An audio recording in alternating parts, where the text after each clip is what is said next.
Positive Thinking was first published in 1952. Over the years, it has continued to be an inspirational bestseller. Through its vivid demonstrations of the power of faith, it has helped millions of men and women find a workable method for achieving happiness and success. And now, here is Dr. Norman Vincent Peale. Altogether, too many people are defeated by the everyday problems of life. They go struggling through their days with a sense of dull resentment at what they consider the bad breaks life has dealt them. In a sense, there may be such a thing as the breaks in life, but there is also a spirit and a method by which we can control and even determine those breaks. It's a pity that people let themselves be defeated by the problems, cares, and difficulties of human existence, and it is also quite unnecessary. At the time I wrote The Power of Positive Thinking, it never occurred to me that several million copies would be sold. I am grateful for this, not because so many books were sold, but because I've been privileged to suggest a simple, workable philosophy of living to so many people. The dynamic laws which my book teaches were learned the hard way by trial and error in my personal search for a way of life. I found in these laws solutions to my problems, and as I realized their power, I wanted to share my experience with others. I wrote the book out of deep concern for the pain and struggle of human existence. The examples and techniques I present show that you don't have to be defeated by anything, that you can have peace of mind, improved health, and a never-ceasing flow of energy. Positive thinking is both a philosophy and an expression of faith. It teaches the cultivation of peace of mind, not as an escape from problems, but as a practical approach to creating a life that is personally and socially worthwhile. The way of life to which this book is a witness is very wonderful. Although the road can be a difficult one, it is also full of hope and victory and even joy.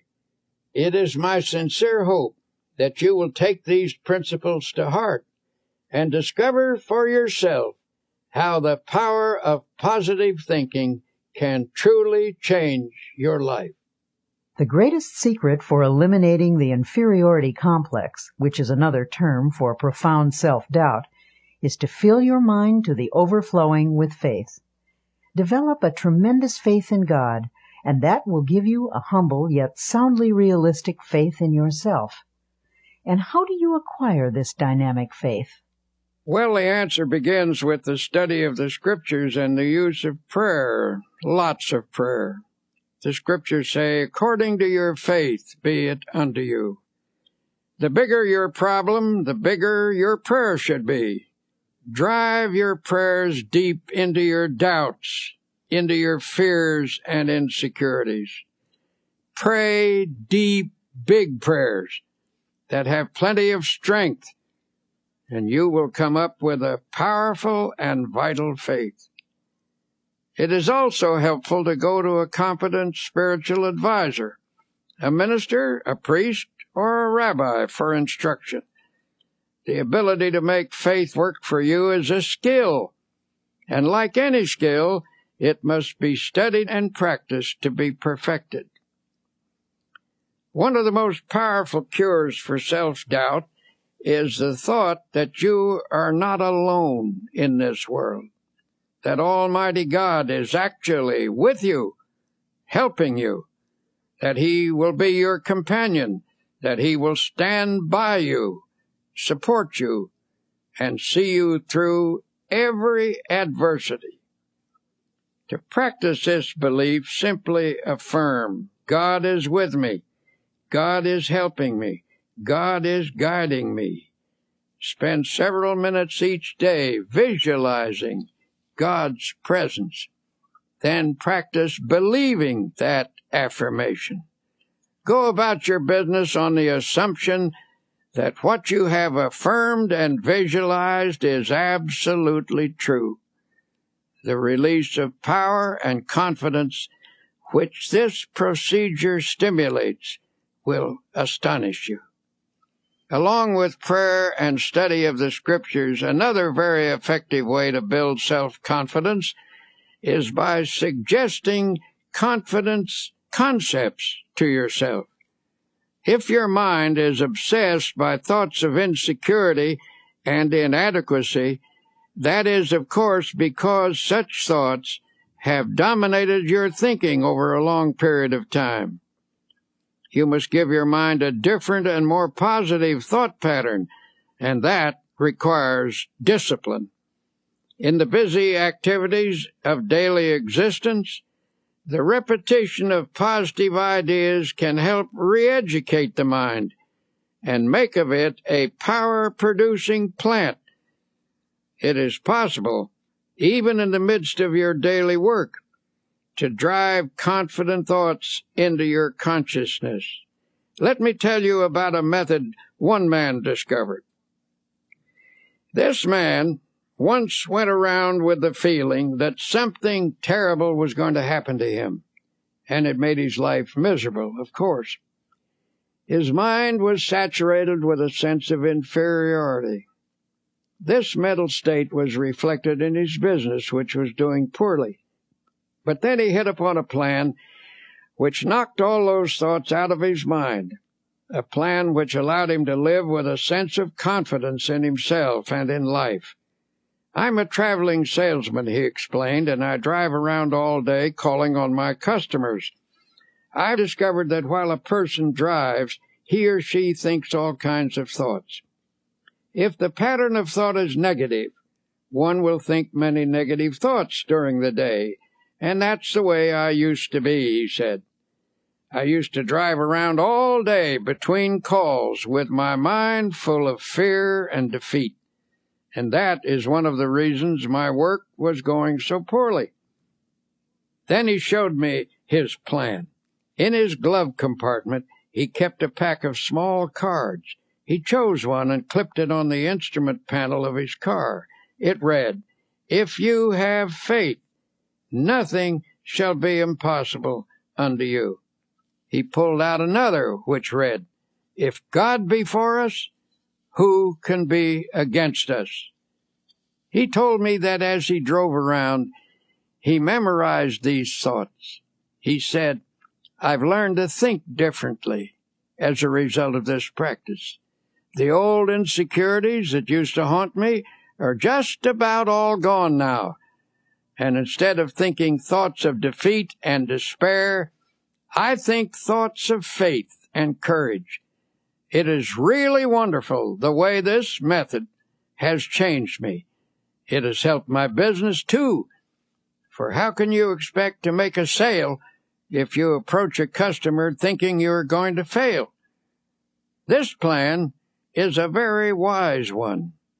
By filling his mind with affirmations of the presence, support, and help of God, this man actually changed his thought processes. He put an end to the domination of his long-held sense of insecurity. His potential powers were set free. You see, feelings of confidence depend upon the type of thoughts that habitually occupy your mind. If constantly you fix your attention upon dire events that might happen, the result is that you will constantly feel insecure. And what is even more serious is the tendency to create, by the power of thought, the very condition you fear. But when you fill your mind with thoughts of faith, confidence, and security, you force out all thoughts of doubt and weakness. One man I know used a process I'll repeat often in this tape. He went through the Bible and underlined every passage about courage and confidence that he could find. He then committed these lines to memory, in effect cramming his mind full of the healthiest, happiest, and most powerful thoughts in the world. After a few weeks, the change in him was little short of remarkable. From almost complete defeat, he became an inspiring and confident personality. He now radiates courage and magnetism. He regained confidence in himself and in his own powers by a simple process of thought conditioning. Ralph Waldo Emerson declared a tremendous truth when he said, "They conquer who believe they can." He also said, "Do the thing you fear, and the death of fear is certain." Practice confidence and faith, and your fears and insecurities will soon have no power over you at all. The blows of life, from daily difficulties to large-scale problems, tend to dissipate energy and leave you spent and discouraged. In such a condition, your true inner power is often obscured, and it becomes easy to yield to setbacks by feeling hopeless. When you find yourself in such a state, it is important to reappraise your assets. A reasonable self-evaluation will convince you that things are not as hopeless as you think they are. For example, a man of 52 consulted me. He was in despair. He told me that everything he had built up over his lifetime had been swept away. "Everything?" I asked sympathetically. "Everything," he repeated. "I have nothing left at all. Everything is gone. There is no hope, and I am too old to start all over again." And he said, "Sadly, I have lost all faith." Naturally, I felt sympathetic toward him, but it was evident that his chief trouble came from the dark shadows of hopelessness in his thinking. These shadows had entered into his mind and had distorted his outlook. His true powers had retreated behind this twisted thinking, leaving him without any force. So I said, "Suppose we take a piece of paper and on it list the values you have left." "Ah, there's no use," he sighed. "I haven't a single thing left." "Well," I said, "let's just see anyway. Now, is your wife still with you?"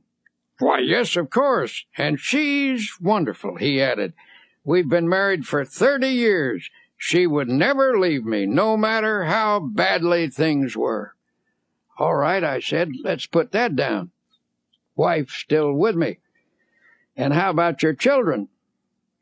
He said, "Actually, they've all told me that they love me and will stand by me. They are wonderful." "Well, then, that is number 2. Children love you and will stand by you. Have you any friends?" "Yes," he said, "I really have some fine friends who've offered to help. They've been very generous, but what can they do?" So I wrote down number 3, fine friends who hold you in esteem. "How about your integrity, your standing in the community?" "Oh, okay. I've always tried to do the right thing." "Well, let's put that down as number 4, integrity, good standing." "How about your health?" "My health is okay, I'm glad to say." Number 5, then, is good physical health. "How about the United States? Do you still think it's the best place to do business and is the land of opportunity?" "Well, you and me both agree that it's the only country in the world we'd want to live in," he replied. "Well, then, that's number 6. You live in the USA, land of opportunity, and you're glad to be here." Then I asked, "How about your religious faith? Do you believe in God and that God will help you?" "Yes," he admitted, "I don't think I could have gotten through this at all if I hadn't had some help from God." At this point, I read him the assets we'd listed. Then I shoved it across the table to him. "Take a look at that," I said. "You've got quite a total of assets there. I thought you told me everything had been swept away." He grinned sheepishly. "I guess I never thought of the situation that way. Perhaps things aren't so bad at that," he said pensively. "Maybe I can start all over again. If I could just get some confidence, if I could just get the feel of some power inside me." Well, in time, he did get that feeling, and he did start all over again.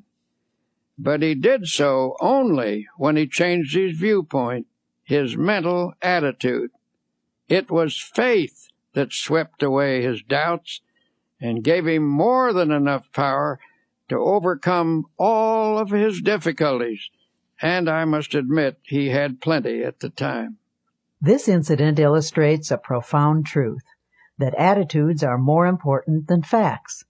Anything facing us, however difficult, is not as important as our attitude towards it. The secret to rising above most is to gain a more balanced view, with a slant that is weighted a bit on the positive side. So if you feel you are defeated and have lost confidence in your ability to win, tell you what you do. Take a piece of paper and make a list, not of the factors that are against you, but of those that are for you. If anyone thinks constantly of opposing forces, those forces will get built up until they assume a formidable strength, which they actually don't possess. But if you mentally visualize and affirm and reaffirm your assets, you will rise out of even the most awesome difficulty. Your inner powers will reassert themselves, and with the help of God, lift you from defeat to victory.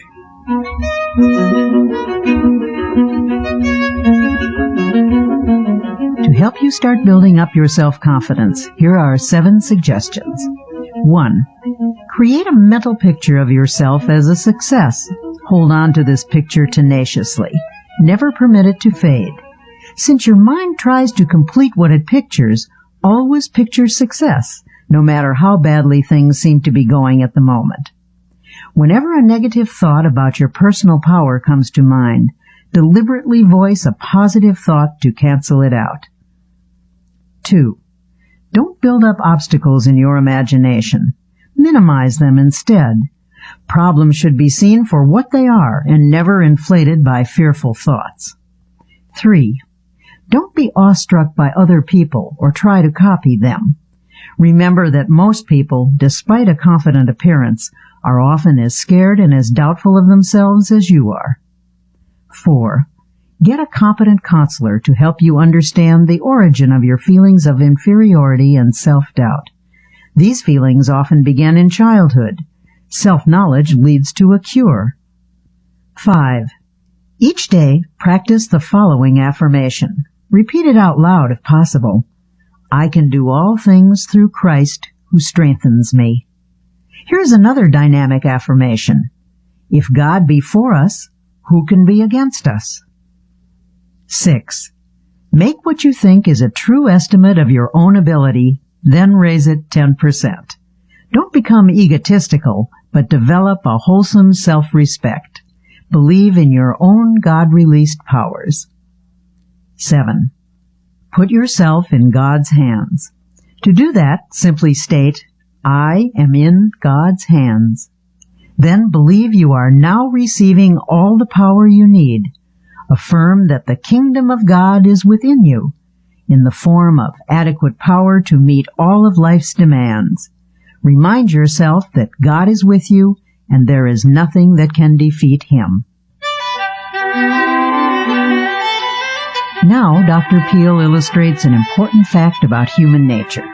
You can think your way to failure and misery, but you can also think your way to success and happiness. Because thoughts are real and dynamic, learning to harness their power is a crucial step in creating a life of your own choosing. Some years ago, I was working with a group of people to establish a non-profit inspirational magazine. At one point, our endeavor was faced with severe financial problems. In other words, it was almost broke. And when it seemed almost impossible to keep going, I called a meeting. I invited a woman who had once contributed a nice sum to this magazine, hoping that lightning might strike twice in the same place. But this time, she said she would give us something of greater value than money. This rather surprised us, for under the circumstances, we couldn't think of anything more valuable than money. When she told us she was going to give us a creative idea, we didn't jump with enthusiasm. All we could think was, how can we pay our bills with an idea? But, as it turned out, an idea is precisely what helped us pay our bills. Every achievement in the world was first initiated as a creative idea. First the idea, then faith in it, then the means of implementing the idea. That is the way success proceeds. This woman continued. Now she said, here is the idea. What is your present trouble? Your trouble is that you lack everything, don't you? You lack money, you lack subscribers, you lack equipment, you lack courage. And why do you suppose you lack everything? Why, simply because you're only thinking about what you lack. You are constantly thinking lack thoughts, and you have thereby created a condition of lack. She told us if you constantly think about what you don't have, you keep creating the conditions that keep you in this state. By emphasizing only what you lack, you frustrated the creative forces that can get this project really rolling. She said, from the standpoint of doing a lot, you've been working very hard. But you fail to do the one all-important thing that will lend power to all your other efforts. You have not employed positive thinking. To correct the situation, she advised us to reverse the mental process and begin to think, instead of lack, to think prosperity, achievement, and success. She told us, don't hold on to the mental pictures of difficulties and failures. Lift your mind above them and visualize instead powers and achievements. When you elevate your thoughts into the realm of attainment, you look down on your problems rather than up at them, and thus you get a more encouraging viewpoint. Always come up over your problems mentally. Never approach a problem from below. Wise advice, if you ask me.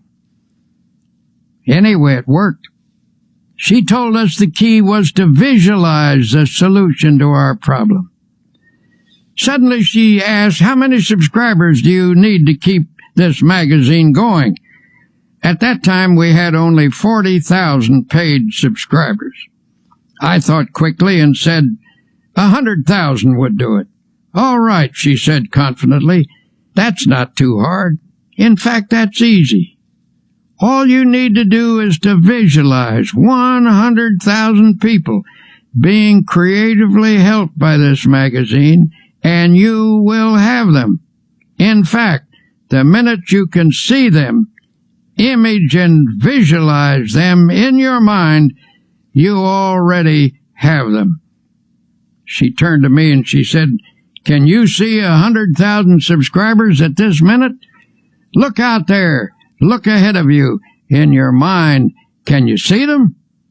Well, I wasn't convinced, and I said rather doubtfully, well, maybe so, but they seem pretty dim to me. She seemed a little disappointed in me as she repeated, use your imagination to visualize those 100,000 subscribers. I guess my imagination wasn't working too well because all I could see was the insufficient but actual 40,000 paid subscribers. Then she turned to someone else. "Can you see 100,000 subscribers?" she asked. I rather doubted that he would either, but this fellow does have a creative imagination, and I noticed by the fascinated look on his face that she had him. He was gazing straight ahead with a look of wonder. When she asked again, "Do you see the 100,000 subscribers?" "Yes," he cried eagerly. "Yes, I do see them." Electrified, I demanded, "Where are they? Point them out to me." Then I, too, began to visualize them.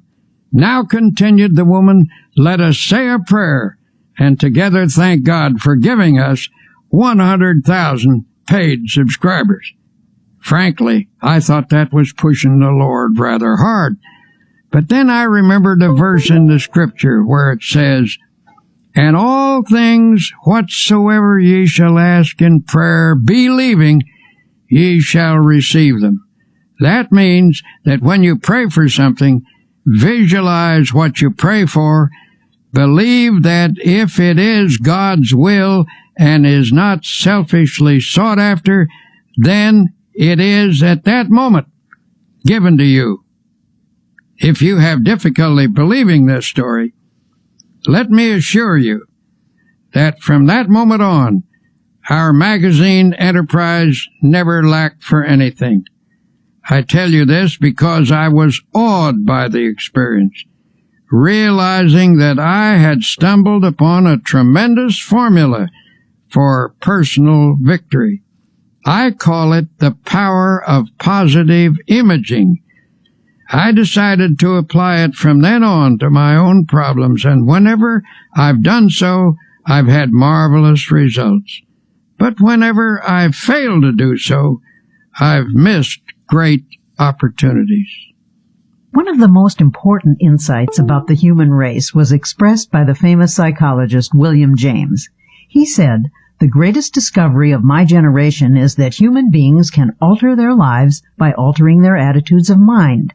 In other words, as you think, so shall you be." If you want to improve your situation, get rid of all your old, tired, worn-out thoughts. Fill your mind with fresh, new, creative thoughts of faith, love, and goodness.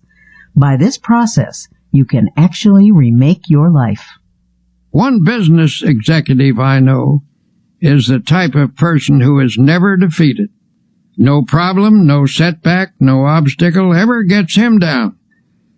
He simply attacks each difficulty with an optimistic attitude and a ready confidence that it will work out all right. And in some strange way, it always does. He seems to have a magic touch in life, a touch that never fails. One day he told me his secret. I was visiting his plant, a modern structure equipped with the latest machinery, using the most up-to-date production methods. It was a factory of outstanding efficiency. When we entered his office, which was decorated in a very modern style, I was quite surprised to find on his highly polished mahogany desk a battered old copy of the Bible. "That book," he replied, pointing to the Bible, "is actually the most up-to-date thing in this plant. Equipment wears out and furnishing styles change. But that book is so far ahead of us that it never gets out of date." When I went to college, my good Christian mother gave me that Bible, saying if I would read and practice its teachings, I would learn how to get through life successfully. I took the book, he said, just to humor her, but for years I practically never looked at it. I thought I didn't need it. Well, how stupid can you get? And I got my life in a terrible mess. He continued his story, saying everything went wrong, primarily because I was wrong. I was thinking wrong and acting wrong. I succeeded at practically nothing, failed at almost everything. Now I realize that my principal trouble was wrong thinking. I was negative, resentful, cocky, opinionated. Nobody could tell me anything. I was filled with gripes at everybody. Little wonder I had no friends. Well, he said, one night I was going through some papers and I came across the long-forgotten Bible. It brought up old memories, and I started to read it aimlessly. It's strange how things happen, how in just a moment of time, everything can become different. As I read, a sentence leaped up at me, a sentence that changed my life. And when I say changed, I mean changed. Here is the sentence this man quoted. The Lord is the strength of my life. In this will I be confident. I don't know why that one line affected me so, he went on, but it did. I now know that I was weak and a failure because I had no faith, no confidence. But when I read that line, something clicked in my mind.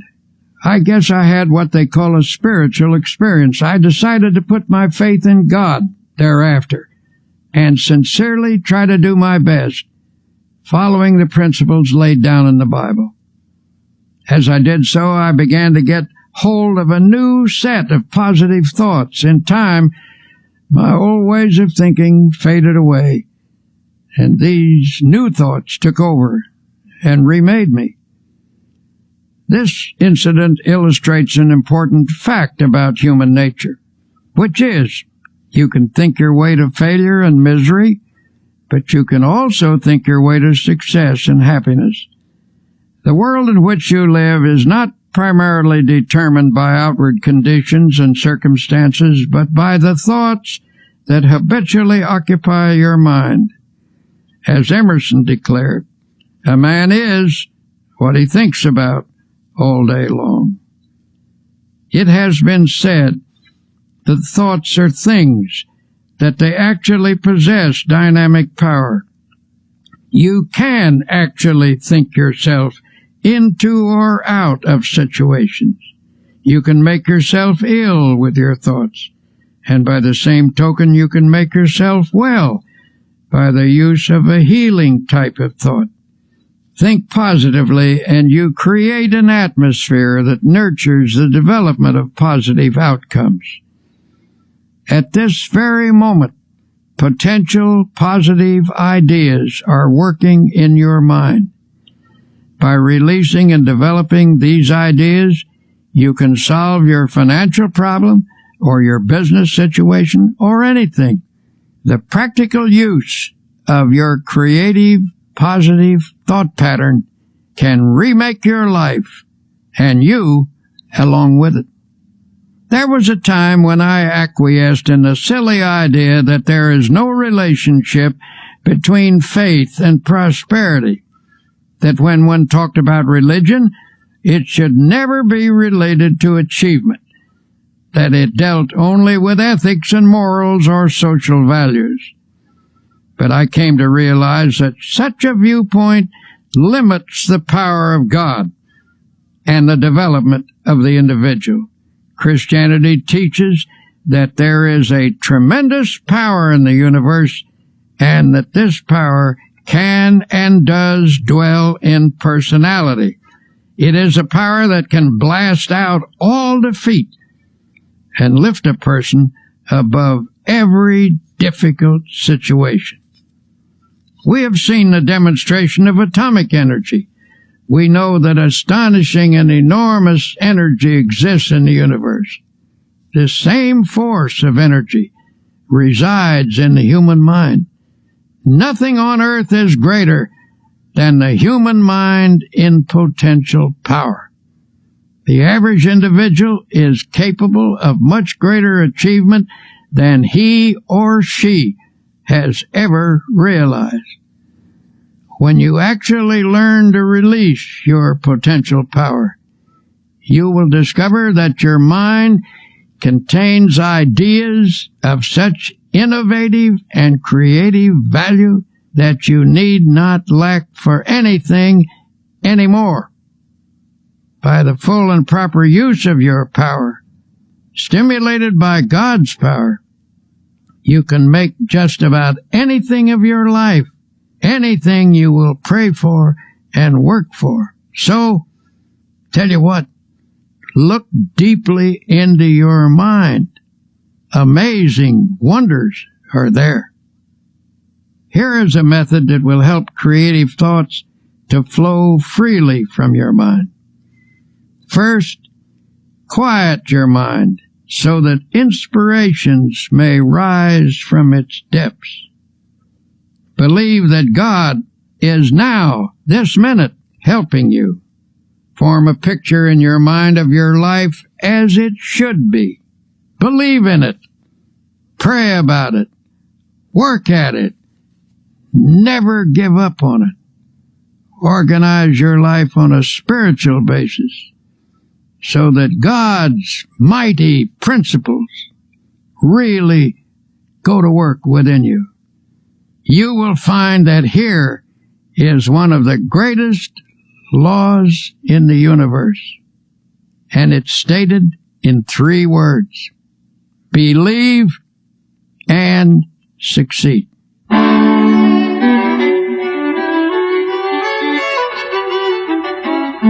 In the final analysis, the basic reason a person fails to live a creative and successful life is because of error within himself. His thinking is wrong. When the 23rd Psalm says, "He leadeth me in the paths of righteousness," it not only means that a person is to depart from evil and do good, but that he is to change his thinking from wrong to right, from error to truth. The great secret of successful living is to reduce the amount of error in oneself and increase the amount of truth. It's just that simple. A constant stream of positive, God-guided thoughts creatively affects the circumstances of life. For inner truth always guides you toward the right path and therefore leads to the right results.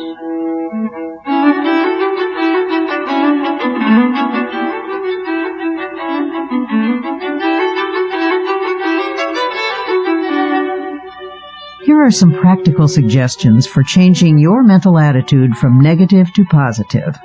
Such a change will release the kinds of thoughts that can help you make creative changes in your circumstances. 1. For the next 24 hours, deliberately speak hopefully about everything. Your job, your health, your future. Go out of your way to put optimism in everything you say. 2. After speaking hopefully for 24 hours, continue the practice for 1 week. Then you can permit yourself to be realistic for a day or two. You'll discover that what you meant by realistic a week ago was actually pessimistic, and what you now mean by realistic is something entirely different. It is the dawning of the positive outlook. When most people say they're being realistic, they delude themselves. They are simply being negative. 3. Feed your mind even as you feed your body. A healthy mind requires nourishing, wholesome thoughts. Start at the beginning of the New Testament and underline every sentence about faith. Continue doing this until you've marked every passage in the 4 books, Matthew, Mark, Luke, and John. 4. Commit all of those passages to memory. Learn 1 each day until you can recite the entire list from memory. This will take time, but remember, you've spent much more time being a negative thinker. Unlearning a negative pattern requires time and effort. 5. Make a list of your friends who are positive thinkers and deliberately cultivate their company. Don't abandon your negative friends, but get closer to those with a positive point of view until you've absorbed their spirit. 6.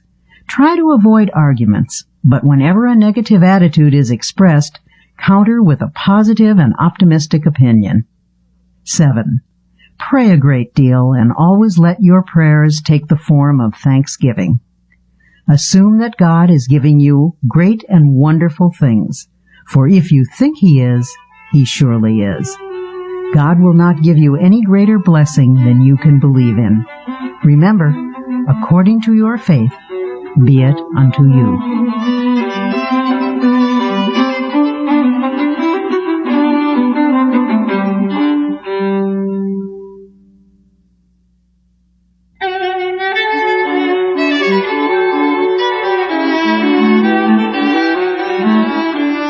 We've all had problems from time to time, and for some of us they've been so large we're tempted to think that no power on earth can save us.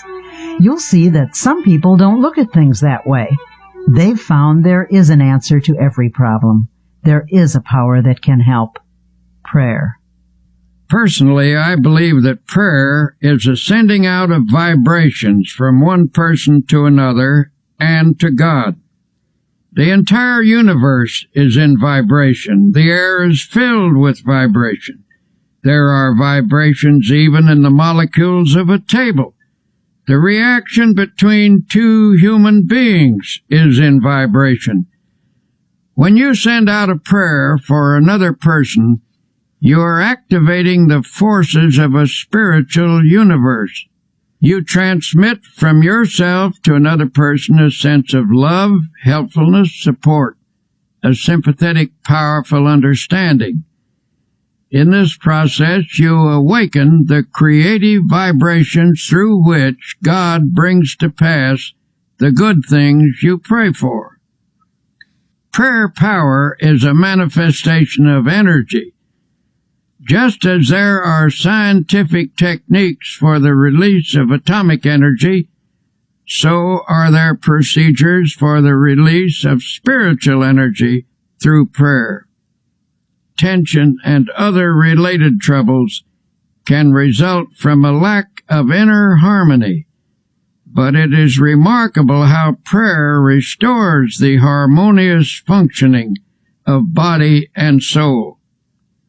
It appears that even the aging process can be held in check by prayer. You need not lose your vital energy or become weak and listless just because of accumulating years.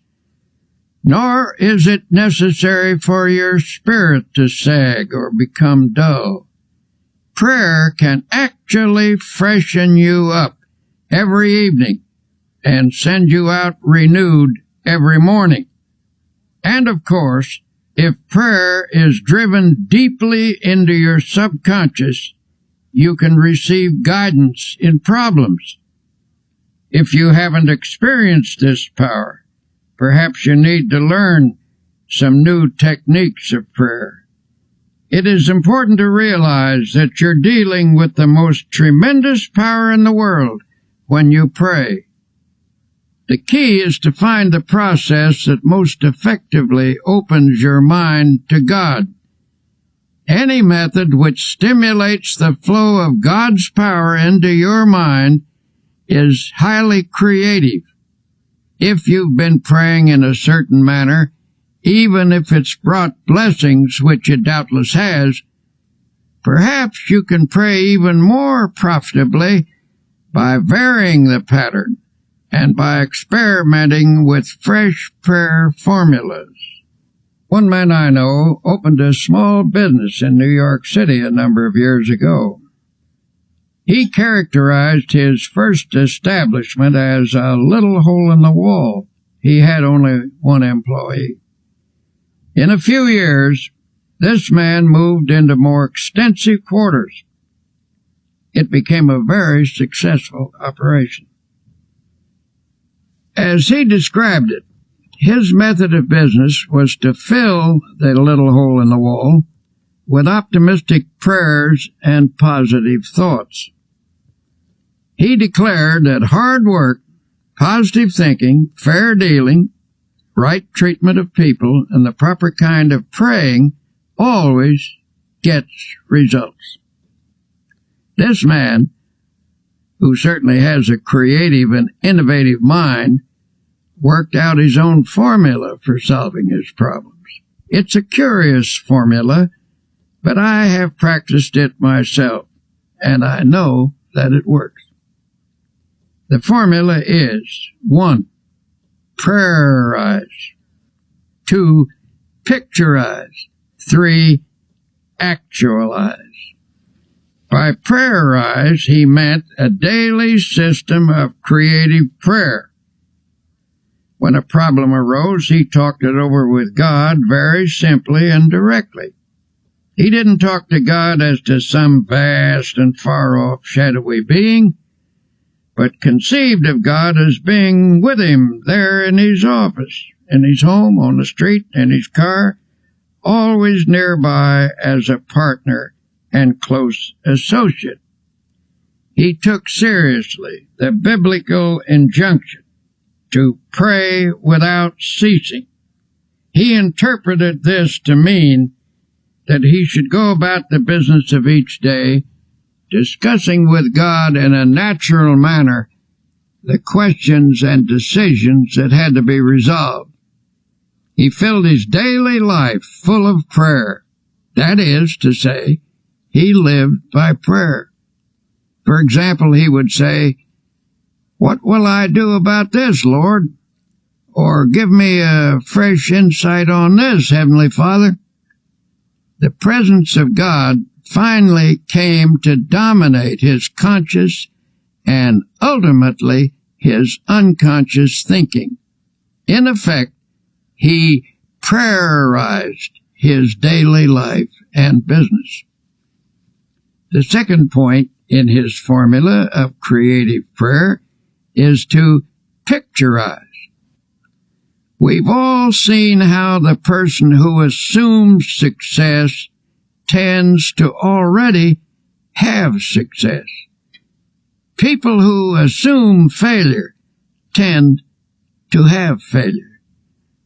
When either failure or success is pictured, there is a very strong tendency for that picture to actualize as fact and become reality. To assure something worthwhile happening, therefore, first pray about it and test it according to God's will. Then print a picture of it on your mind as happening, holding that image firmly in consciousness.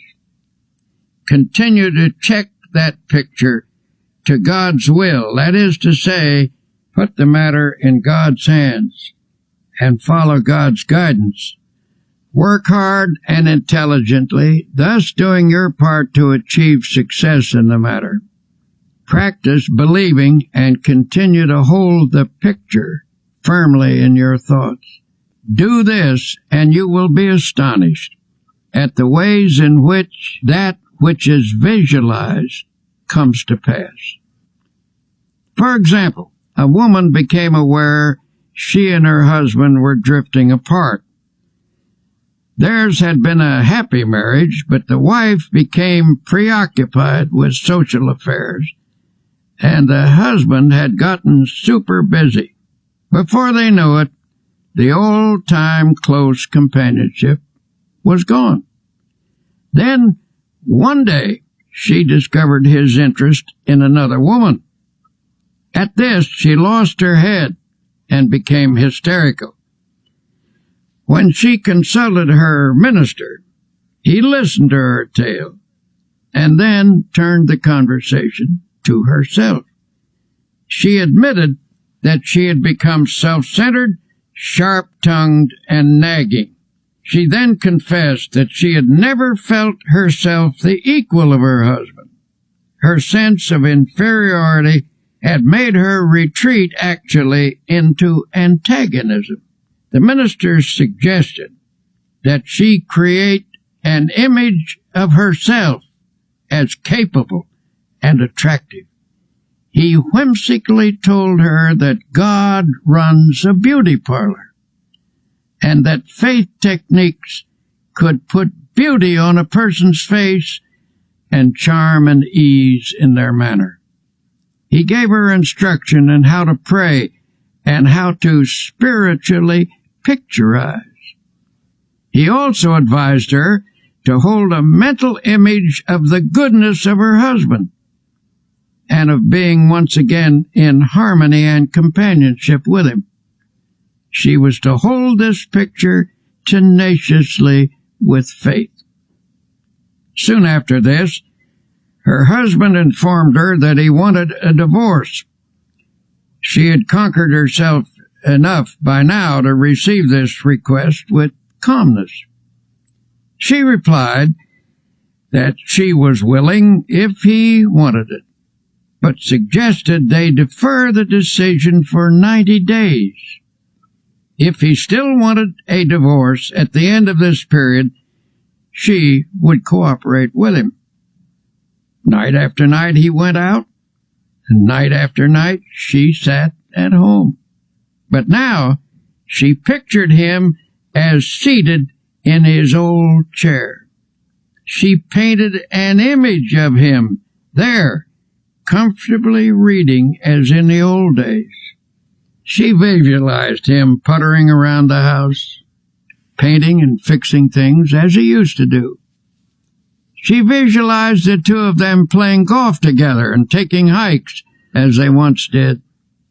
She maintained this picture with steady faith, and one night, what do you know? There he actually sat in his old chair. She looked twice to be sure that it was the reality rather than the picturization. But perhaps a picturization is a reality, for at any rate, the actual man was actually there. After that night, he still went out occasionally, but more and more frequently, he sat in his chair. Then he began to read to her, as in the old days. Finally, one sunny Saturday afternoon, he asked, "What do you say to a game of golf?" The days went by pleasantly until she realized that the 90th day had arrived. That evening she said quietly, "Bill, this is the 90th day." "What do you mean?" he asked, puzzled. "The 90th day. Why, don't you remember? We agreed to wait 90 days to settle that divorce matter, and this is the day." He looked at her for a moment, and then, hidden behind his paper, he casually turned a page and said, "Don't be silly. I couldn't possibly get along without you. Where did you get the idea I would ever leave you?" When the New Testament says the kingdom of God is within you, it is informing us that God has provided us with all the potential abilities we need. It is up to us to tap and develop those powers. A man I know is the chief of 4 executives in a successful company. At regular intervals, these men have idea sessions. The purpose of these meetings is to tap all the creative ideas lurking in the minds of any of the 4. For this session, they use a room without telephones, buzzers, or other usual office equipment. Before starting the session, the group spends 10 minutes in silent prayer and meditation.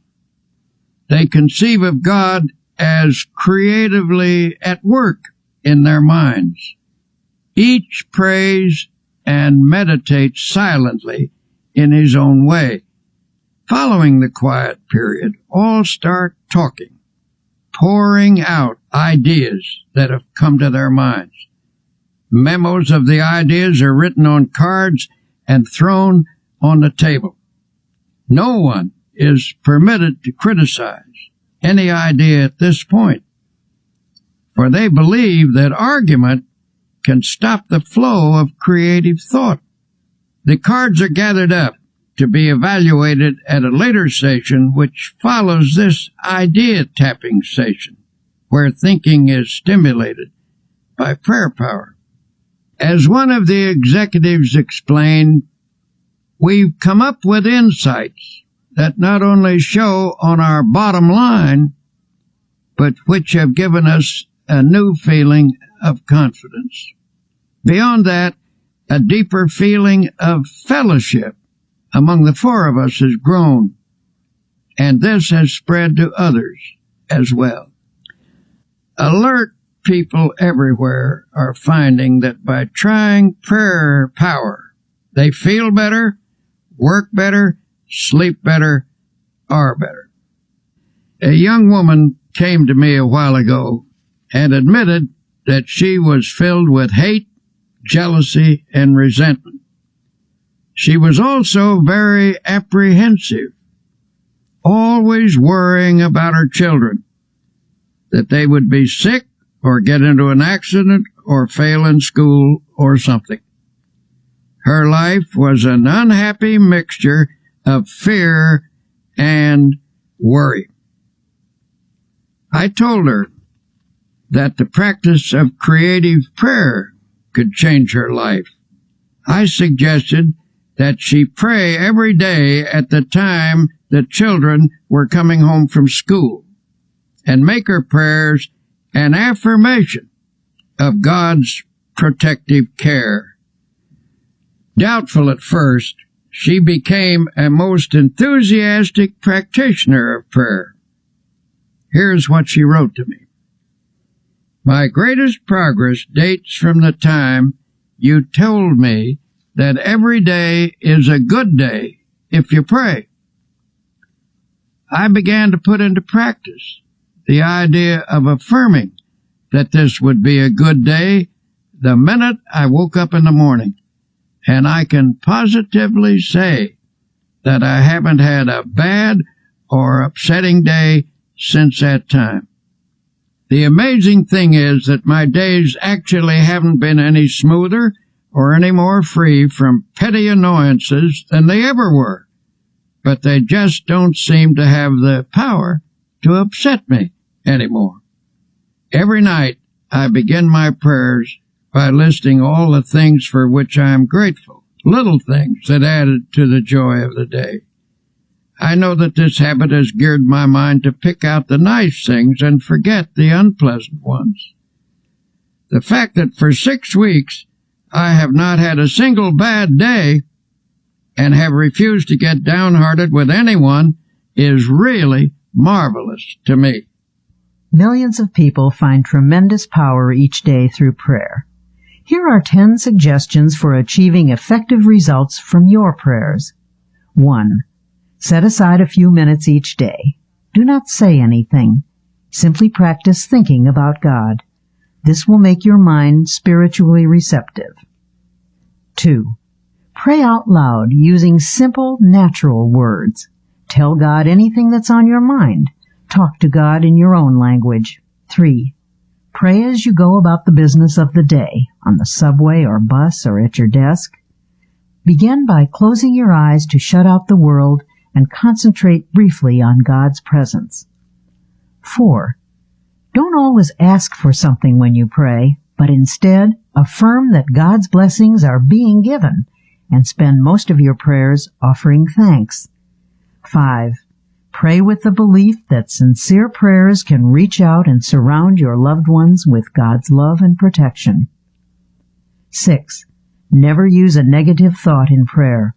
Only positive thoughts get results. 7. Always express willingness to accept God's will. Ask for what you want, but be open to take what God gives you. It may be better than what you ask for. 8. Practice the attitude of putting everything into God's hands. Ask for the ability to do your best and then leave the results confidently to God. 9. Pray for people you do not like or who have mistreated you. Resentment is the first obstacle to spiritual power. 10. Make a list of people for whom to pray. The more you pray for others, especially those not connected with you, the more the good results of prayer will come back to you.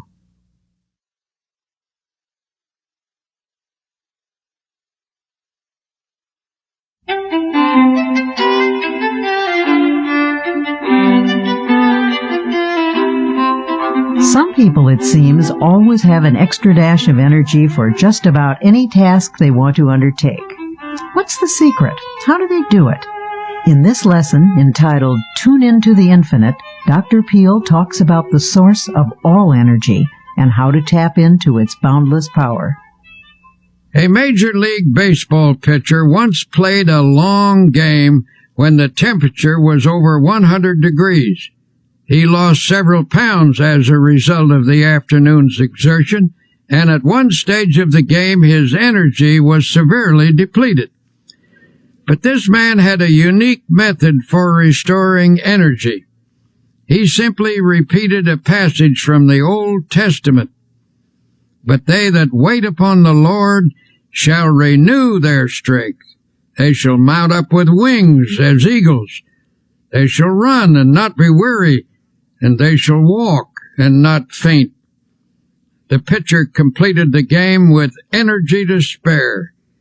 He explained the technique by saying, I sent a powerful energy-producing thought through my mind. As this baseball player discovered, prayer has the power to alter not only our attitudes, but our energy level as well. How we think we feel physically has a definite effect on how we actually feel. If your mind tells you that you're tired, the nerves and the muscles accept that as a fact. If your mind is intensely interested in something, you can keep on with an activity indefinitely. In the same way, our spiritual life functions through our thoughts, especially when we pray. When you tell yourself that you have powerful internal resources, you supply attitudes of faith to your mind. Such attitudes increase your energy and your well-being. A friend of mine, a man full of vitality and vigor, says that he goes to church regularly to get his batteries recharged. His concept is sound. God is the source of all energy. Atomic energy, electrical energy, spiritual energy. Indeed, every form of energy derives from the Creator. The Bible emphasizes this point when it says, He giveth power to the faint, and to them that have no might He increaseth strength. And here's how the Bible describes life's energizing and re-energizing process. In Him we live and move and have our being. In other words, from God we receive our vitality and our dynamic energy, and through Him we attain completeness. Contact with God establishes within us a flow of the same type of energy that recreates the world, that renews springtime every year. When we're in spiritual contact with God through our thoughts, divine energy flows through us and automatically renews the original creative act. It's not unlike an electric clock connected to an outlet. The clock continues to keep time until it's unplugged. Then it stops because it has lost contact with its source of power. When we lose contact with our divine source of energy, much the same thing happens. We can tap into a reservoir of boundless power, and from this source we can draw on unlimited energy for body and mind. A friend of mine, a man whose responsibilities are very heavy, works from morning until night without interruption, but this fellow always seems able to assume new obligations. Most importantly, he has the knack of handling his work easily and efficiently. One day I happened to be talking with his physician, and I commented that I hoped this man wasn't setting a dangerous pace that could lead to a breakdown. The doctor shook his head. No, he replied, I don't think there's any danger of a crack-up. The reason is that he's a thoroughly well-organized individual with no energy leaks in his makeup. He handles things with easy power and carries burdens without strain. He never wastes an ounce of energy. Every effort is applied with maximum force. When asked to account for this seemingly boundless energy and efficiency, the physician stated, "He's emotionally well integrated, and what's more important, he is a soundly religious person. His religion provides him with a workable mechanism for preventing energy leaks. It isn't hard work that drains off energy, but emotional upheaval, and this man is entirely free from that." More and more people are realizing that the maintenance of a sound spiritual and emotional life is an important factor in the enjoyment of a forceful personality. If proper attention is given to the spirit and the emotions, energy will be conserved. But if emotional reactions are not kept in balance, you will begin to see a drain on your vital force. When body, mind, and spirit work harmoniously, there is a natural and continuous replacement of necessary energy.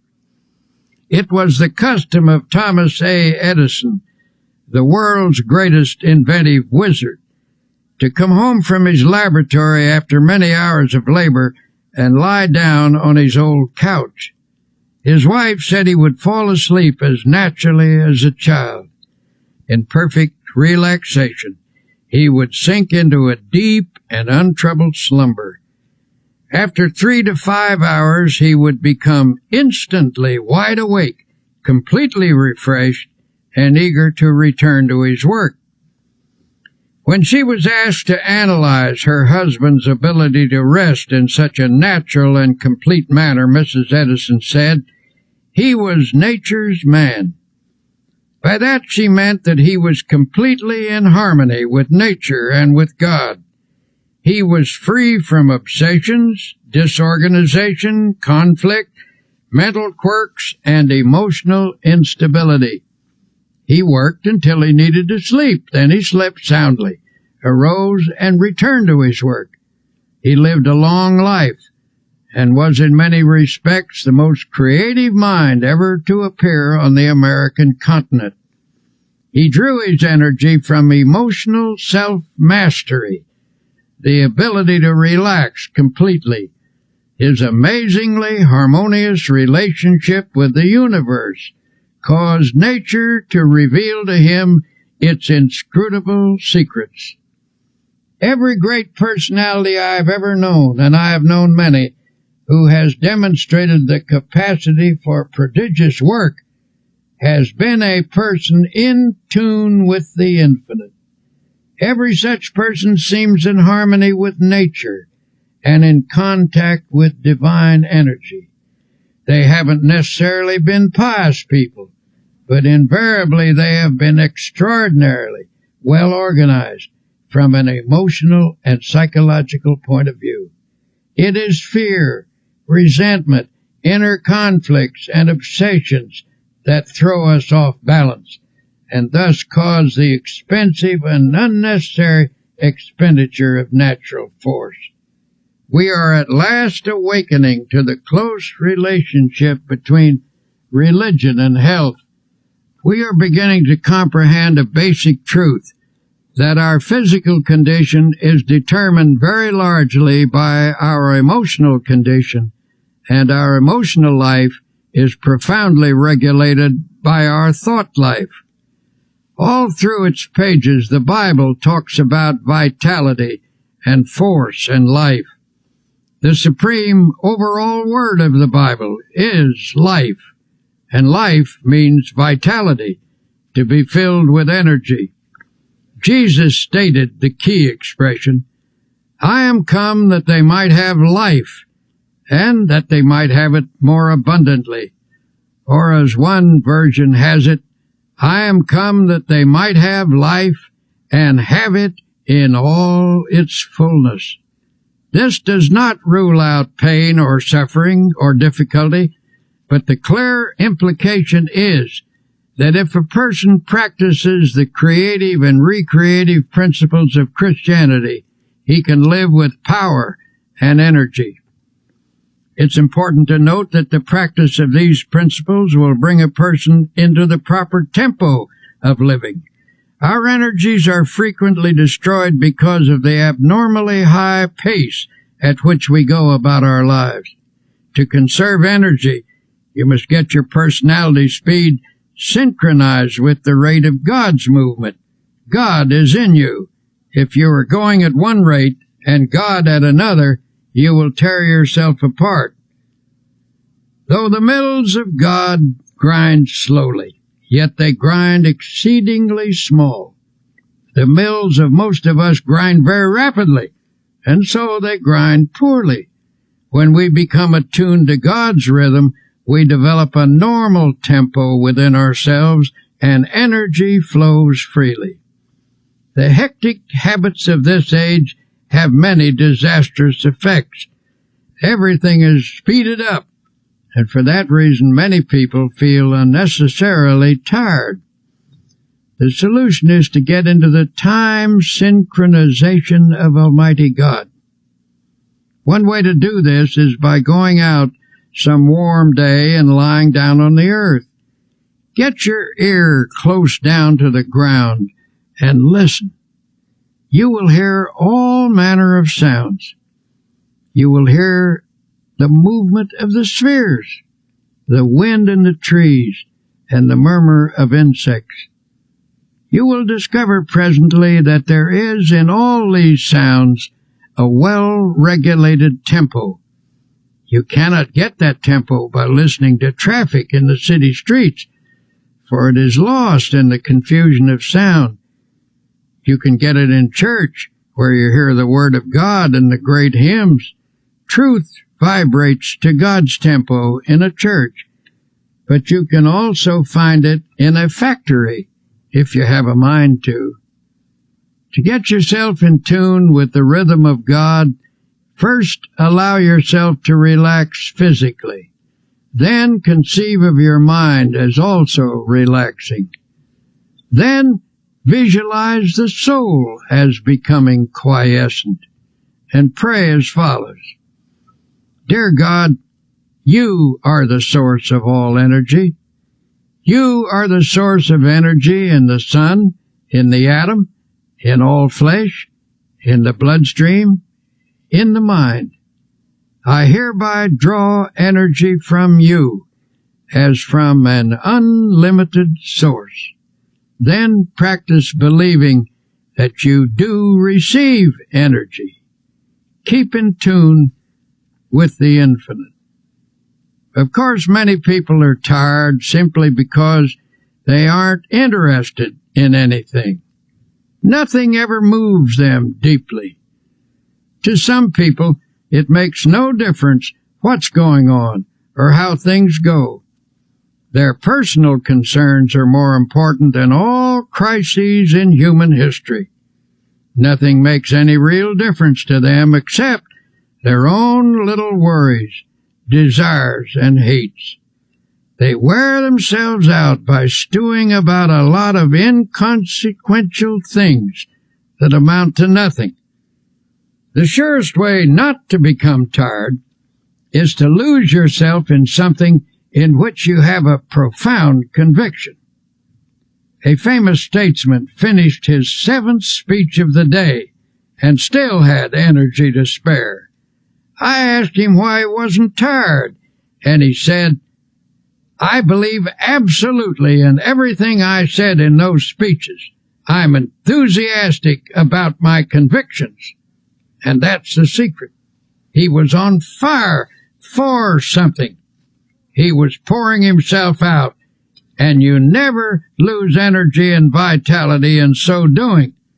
You only lose energy when life becomes dull in your mind. When you're doing nothing, your mind gets bored, and then you feel tired. But you don't have to be tired. Get interested in something.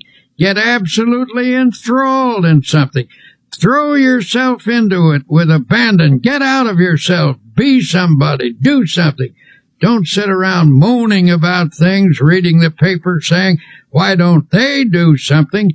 The person who is out doing something isn't tired. The more you get absorbed in something bigger than yourself, the more energy you will have. You won't have time to think about yourself and get bogged down in your emotional difficulties. Another frequent cause of diminishing energy is staleness. The pressure, monotony, and unceasing continuity of responsibilities dull the freshness of mind which a person must have to approach his work successfully. During such dry periods, you have to expend much more energy to do with difficulty what you once did with comparative ease. A solution for this state of mind was employed by a businessman, the president of the board of trustees of a certain university. A professor who had once been outstanding and extraordinarily popular began to slip in teaching ability and in the power to stimulate his students. It was the verdict of the students, as well as the private opinion of the trustees, that this teacher must either recover his former teaching abilities or it would be necessary to replace him. The professor was told that the board of trustees was giving him a 6 months leave of absence with all expenses paid and with full salary. There was only one stipulation, that he go away to a place of rest and give himself over to gaining a complete renewal of strength and energy. The president of the board invited him to use a cabin which he himself owned in a wilderness setting, and made the curious suggestion that he take no books except one, the Bible. He suggested that the professor's daily program be walking, fishing, some manual work in the garden, and an extended period of reading the Bible. He encouraged the professor to memorize as many passages as possible in order to saturate his mind with the great words and ideas which the book contains. He said, "I believe that if you spend 6 months outdoors chopping wood, digging in the soil, reading the Bible, and fishing in deep lakes, you will become a new man." The professor agreed to this unique proposal. His adjustment to this radically different mode of life was an easier one than he or anyone who knew him expected. In fact, he was surprised to find that he actually liked it. After he became accustomed to active outdoor living, he discovered it had an immense appeal for him. He missed his intellectual associates and his reading for a while, but forced back upon the Bible, his only book, he became immersed in it. To his amazement, he found the Bible to be, as he put it, a library within itself. In the pages of the Bible, he found faith and peace and power. In 6 months, he was a new man. When he returned to teaching, his colleagues and students found him a person of compelling power and exciting inspiration. His staleness had gone, and the old-time energy returned. The spiritual retreat caused his power to surge again and renewed his zest for living. Here are a few suggestions for increasing your energy and vitality. 1. Remember, how you think you feel physically has a definite effect on how you actually feel. Tell yourself frequently that you have powerful internal resources. 2. God is the source of all energy. To tap into this boundless reservoir, repeat this affirmation. He giveth power to the faint, and to them that have no might, he increases strength. 3. Try to stay in harmony with nature and in contact with divine energy. People who are free of fear, resentment, inner conflicts, and obsessions have an abundance of energy because they don't waste their precious emotional resources. 4. Get interested in something. People frequently feel tired because they aren't on fire for something outside their own small circle of interests. 5. Rejuvenate your spirit by taking yourself away from daily routines. take along a Bible as your companion.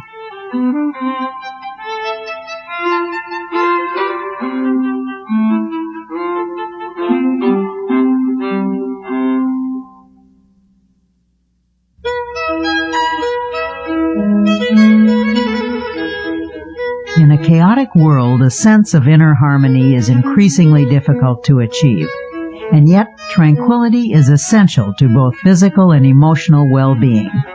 In this section, entitled "A Peaceful Mind Generates Power," you will learn one of the most important characteristics of a happy and successful person: peace of mind. How often have you found yourself complaining about how poorly you slept the night before? That you went to bed with an ear full of trouble? Given the choice, wouldn't you rather fall asleep with a mind full of peace? The secret to a mind full of peace lies in one's mental attitude. The life of strain is very difficult. On the other hand, the life of inner peace, being harmonious and without stress, is the easiest type of existence. It is a life which accepts God's gift of peace and embraces the attitude of relaxed trust in Him. The first technique recommended is to practice emptying the mind. I cannot emphasize enough the importance of a frequent mental catharsis. This means clearing the mind of fears, hates, insecurities, regrets, and guilt.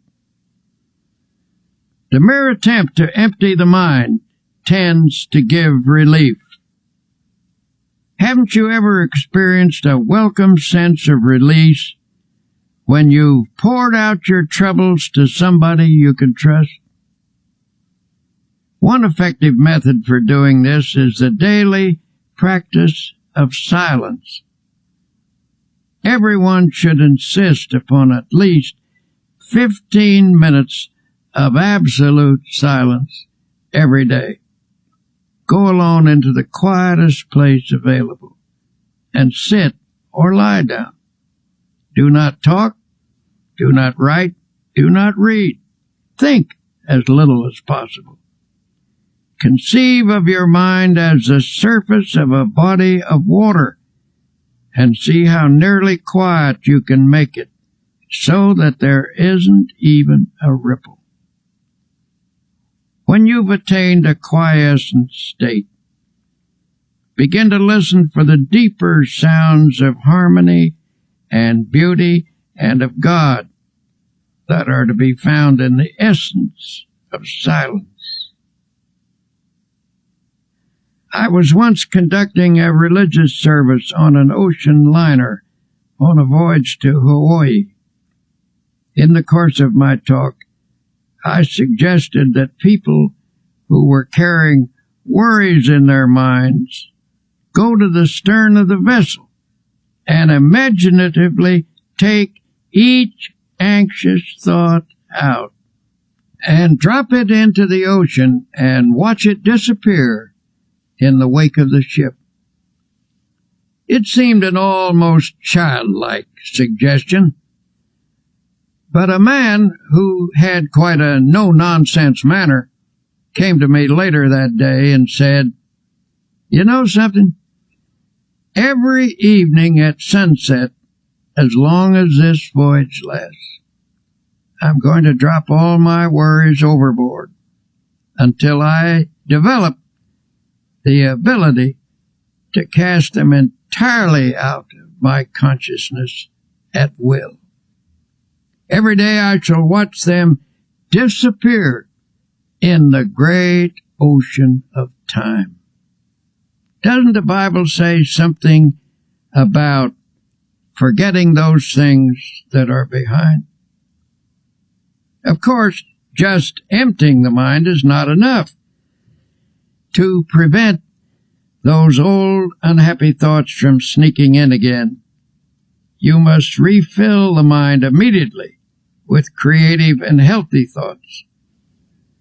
These happy thoughts will stand guard when the old fears, hates, and worries that used to haunt you try to edge back in again. At intervals during the day, practice thinking a carefully selected series of peaceful thoughts. Let mental pictures of the most peaceful scenes you have ever witnessed pass across your mind. For example, you might see a beautiful valley filled with the hush of evening time as the shadows lengthen and the sun sinks to rest. Or you could recall the silvery light of the moon falling upon rippling waters, or the sea washing gently upon soft shores of sand. Serene images like these will work upon your mind as a healing medicine. You might also practice the techniques of repeating beautiful words out loud. Words have profound suggestive power, and there is healing in the very saying of them. Utter a series of panicky words, and your mind will immediately go into a mild state of nervousness. You will perhaps feel a sinking in the pit of your stomach that soon affects your entire body. If, on the other hand, you speak peaceful, quieting words, your mind will react in a peaceful manner. Use such words as, for example, tranquility. Repeat the word slowly several times. Tranquility is one of the most beautiful and melodic of all English words, and the mere saying of it tends to induce a tranquil state. It is also helpful to use lines from poetry. When peaceful quotations are dropped in the subconscious, they lubricate the mind with peace. Here is one from a 16th century mystic. Let nothing disturb you. Let nothing frighten you. Everything passes away except God. God alone is sufficient. The words of the Bible have a particularly strong therapeutic value.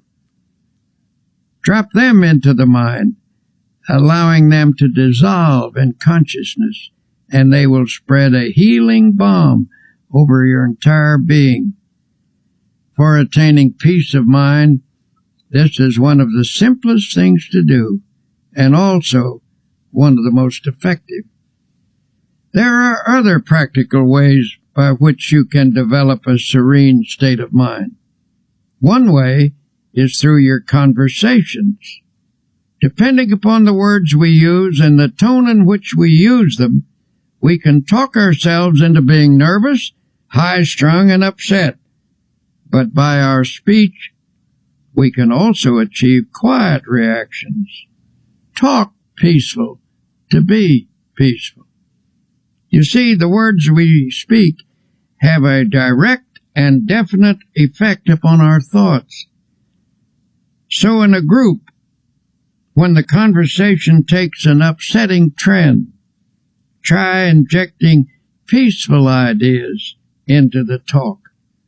Note how it counteracts the tension.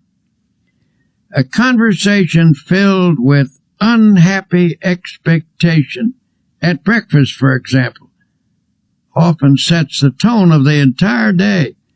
On the other hand, if you start each day by affirming peaceful attitudes, your days will tend to be pleasant and successful.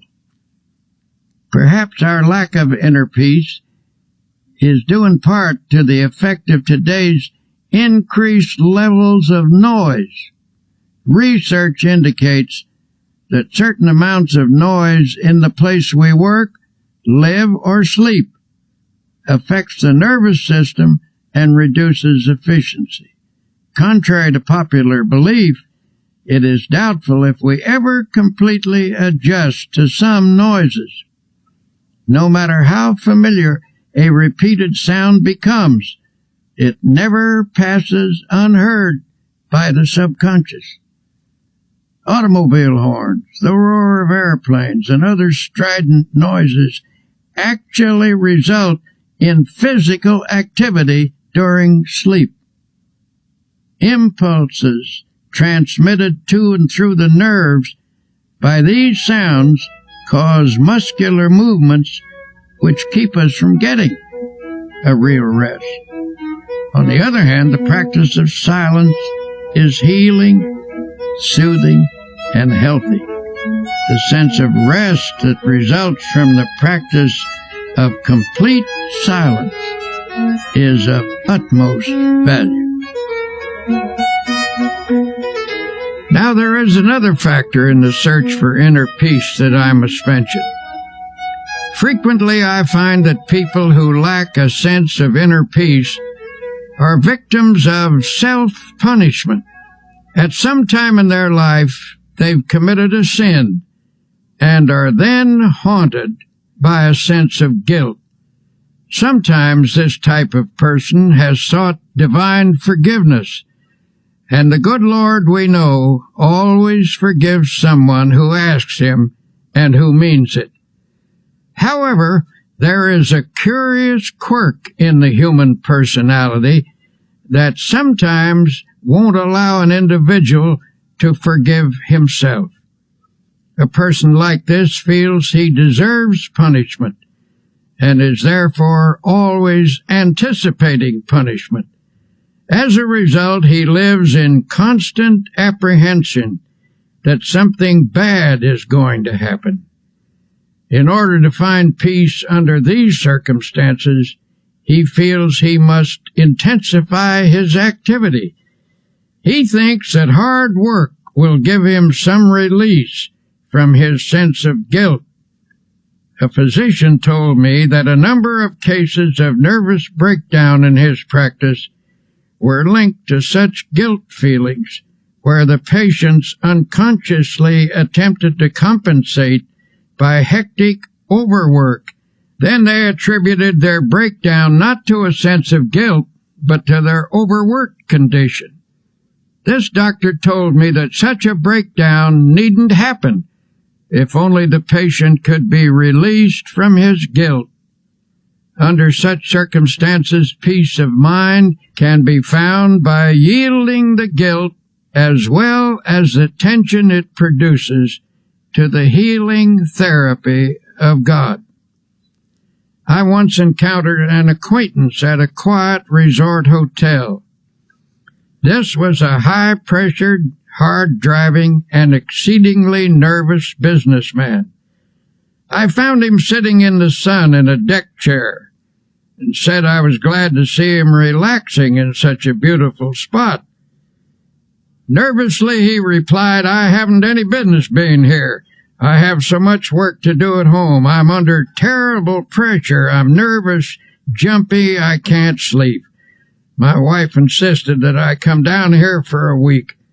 The doctors say there's nothing wrong with me that right thinking and relaxation can't cure. But how in the world do I do that? I would do anything to get a sense of quiet inside myself." We talked a bit, and it came out that he was always worrying that something sinister was going to happen. For years he had lived in a constant state of apprehension about something happening to his wife or his children or his home. It was not difficult to analyze this case. His trouble rose from a double source, from childhood insecurities and from later guilty experiences. His mother had always felt that something was going to happen, and he absorbed her anxiety feelings. Later, he committed some sins, and his subconscious mind insisted upon self-punishment. As a result of this unhappy combination, he was now suffering from a highly inflamed state of nervousness. Finishing our conversation, I stood beside his chair a moment. There was no one near, so I rather hesitantly suggested, "Would you by any chance like me to pray with you?" He nodded, and I put my hand on his shoulder and prayed. Dear Jesus, as you healed people in the long ago and gave them peace, heal this man now. Give him fully of thy forgiveness, and help him to forgive himself. Separate him from all his sins, and let him know that you do not hold them against him. Set him entirely free from them. Then let thy peace flow into his mind, into his soul, and into his body. He looked up at me with a strange expression on his face, and then turned away, for there were tears in his eyes. Months later, I ran into him in New York, and he said, "Something happened to me that day when you prayed for me. I felt a strange sense of quietness and peace." And he added, healing. This man now goes to church regularly and reads the Bible every day. He follows the laws of God and has a great deal of driving force. This is a healthy, happy man, for now he has peace in his heart and in his mind. If you are having trouble finding peace of mind, here are a few exercises. 1. Every day, put aside 15 minutes for yourself when you can find absolute silence. Go alone into a quiet place and sit or lie down. Think as little as possible. Allow the silence to open you up to feelings of harmony and beauty. 2. From time to time during the day, practice concentrating on a selected series of peaceful thoughts. Think of your past as a painting from which you can choose the most serene moments you have ever experienced. Allow your mind to dwell in those scenes until you feel you are present in that place and absorbing its tranquility. 3. Practice the technique of repeating beautiful words out loud. Words have profound powers of suggestion, and there is healing in the very saying of them. 4. The words of the Bible are especially therapeutic. Drop them into your mind, allowing them to dissolve in your consciousness, replacing negative thoughts.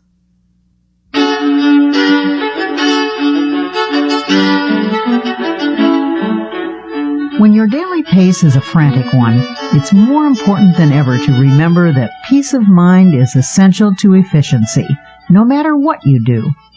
Dr. Peel's prescription for accomplishing more in your life is to relax for easy power through the healing properties of calmness and quiet. Do you ever fume and fret? Here is a picture of yourself if you do. The word fume means to boil up, to blow off, to be agitated. It conjures up images of someone who is seething and distraught. The word fret is equally descriptive. It is reminiscent of a sick child in the night, a petulant and irritating half-cry, half-whine. To fret is a term usually used when talking about children, but unfortunately it frequently describes the emotional reaction of many adults. The Bible advises us to fret not thyself. This is sound advice for people of our time. If we are to have power to live effectively, we just need to stop fuming and fretting and find instead real peace of mind. But how do you go about doing that? The first step is to reduce your pace, or at least the tempo of your pace. We don't usually realize how fast we're driving ourselves. Many people destroy their bodies by this pace, but even worse, they tear their minds and souls to shreds as well. The pace at which we live is determined by our thinking habits. It's possible for someone to live a quiet, physical existence and yet maintain a fast tempo emotionally. When the mind goes rushing on pell-mell from one feverish attitude to another, it becomes feverish too. This overstimulation produces fatigue, frustration, and emotional illness, and if this effect is so physically and emotionally pronounced, imagine what it does to that deep inner essence of the personality known as the soul. It is impossible to have peace of soul if one's tempo is so feverishly accelerated. God simply won't go that fast. He will not endeavor to keep up with you. He says, in effect, go ahead if you must with this foolish pace, and when you are worn out, I will offer you my healing. But I can make your life rich if only you will slow down and live and move and have your being in me. You see, God moves imperturbably, slowly, and with perfect organization. The only wise rate at which to live is at God's rate. God gets things done, and they are done right, and He does them without hurrying. He neither fumes nor frets. He is peaceful, and therefore very efficient. This same peace is offered to us.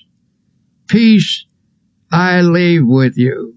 My peace I give unto you.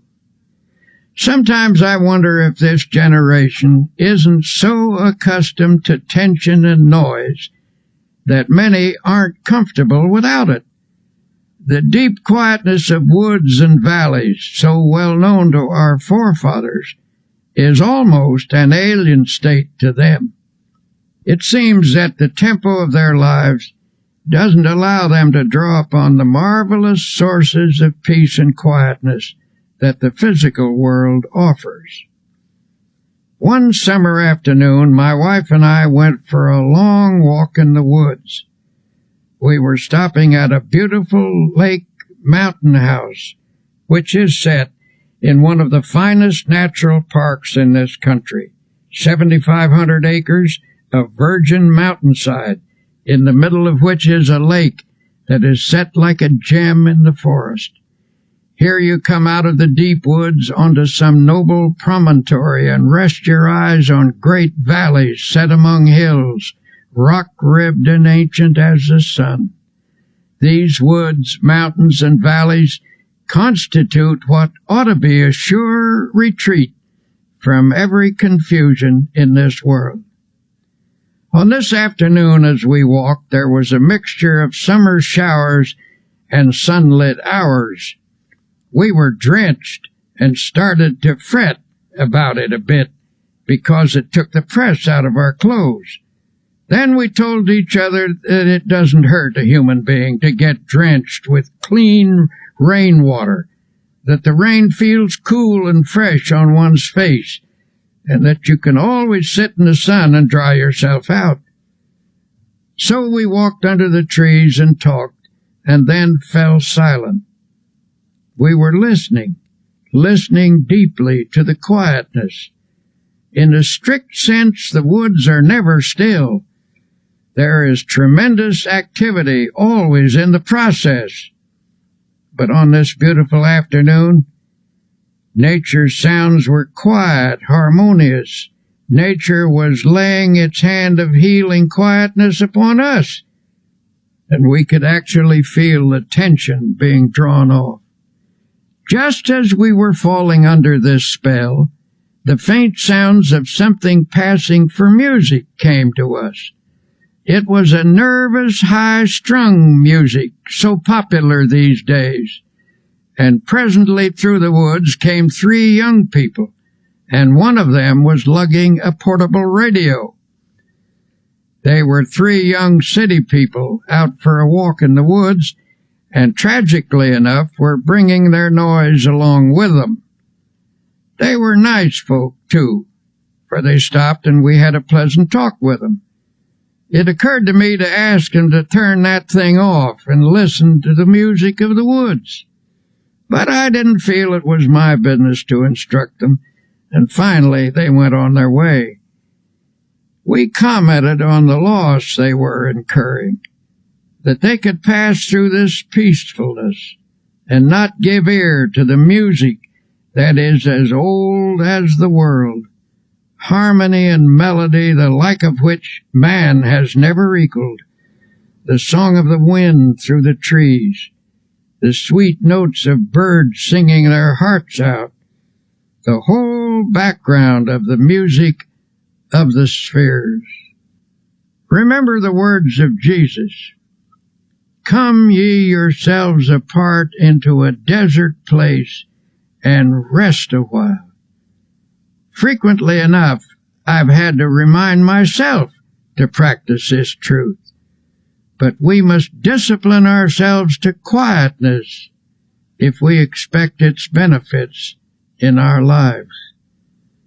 To help reduce the tension that seems to dominate people everywhere, you can start by reducing your pace. To do that, you will need to slow down and quiet down. Do not fume. Do not fret. Practice being peaceful. Practice the peace of God, which passeth all understanding. Then note the quiet sense of power that wells up within you. A physician gave some rather unusual advice to a patient of his, one of those aggressive, go-getter types of businessmen. This man had been telling him that he takes his briefcase home with him every night, packed with important work that must get done right away. When the doctor asked if someone else couldn't help him with it, the man snapped, "No, I'm the only one who can do it. Everything depends on me." The doctor asked, "If I write a prescription, will you follow it?" This, believe it or not, was the prescription. His patient was to take off 2 hours every working day and go for a long walk. Then he was to take off a half day a week and spend that half day in a cemetery. In astonishment, the patient demanded, "Why should I spend a half day in a cemetery?" "Because," answered the doctor, "I want you to wander around and look at the gravestones of men who are there permanently. I want you to meditate on the fact that many of them are there because they thought, even as you do, that the whole world rested on their shoulders. Meditate on the solemn fact that when you get there permanently, the world will go on just the same. There are times when it is essential to check our headlong pace, and it must be emphasized that the only way to stop is to stop. Believe me, I know personally from experience. I once went to a certain city to give a lecture and was met at the plane by a committee. I was rushed to a bookstore where I had an autographing party, and then to another bookstore where another autographing party was held. Then they rushed me to a luncheon. After rushing through the luncheon, I was rushed to a meeting. After the meeting, I was rushed back to the hotel, where I changed my clothes and was rushed back to a reception, where I met several hundred people and drank 3 glasses of fruit punch. Then I was rushed back to the hotel and told I had 20 minutes to dress for dinner. When I was getting dressed, the phone rang and somebody said, "Hurry, hurry, we must rush down to dinner."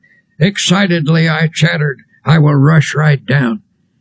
I rushed from the room and was so excited that I could scarcely get the key into the lock. Hastily I checked myself to make sure I was completely dressed and rushed toward the elevator. All of a sudden, I stopped. I was out of breath. I asked myself, just what is this all about? What is the meaning of this ceaseless rush, This is ridiculous. Then I declared independence and said, I don't care if I go to dinner or not. I do not care whether I make a speech. I do not have to go to this dinner, and I do not have to give a speech. So deliberately and slowly I walked back to my room and took my time about opening the door. I telephoned the man downstairs and said, if you want to eat, go ahead. If you want to save a place for me, I will be down after a while when I'm good and ready. But I'm not going to rush anymore. So I removed my coat, sat down, took off my shoes, put my feet up on the table, and just sat. Then I opened the Bible and very slowly read aloud the 121st Psalm. I will lift up mine eyes unto the hills, from whence cometh my help. I closed the book and had a little talk with myself, saying, come on now, son, start living a slower pace and a more relaxed life. And then I affirmed, God is here and His peace is touching me. I don't need anything to eat, I reasoned. I eat too much anyway.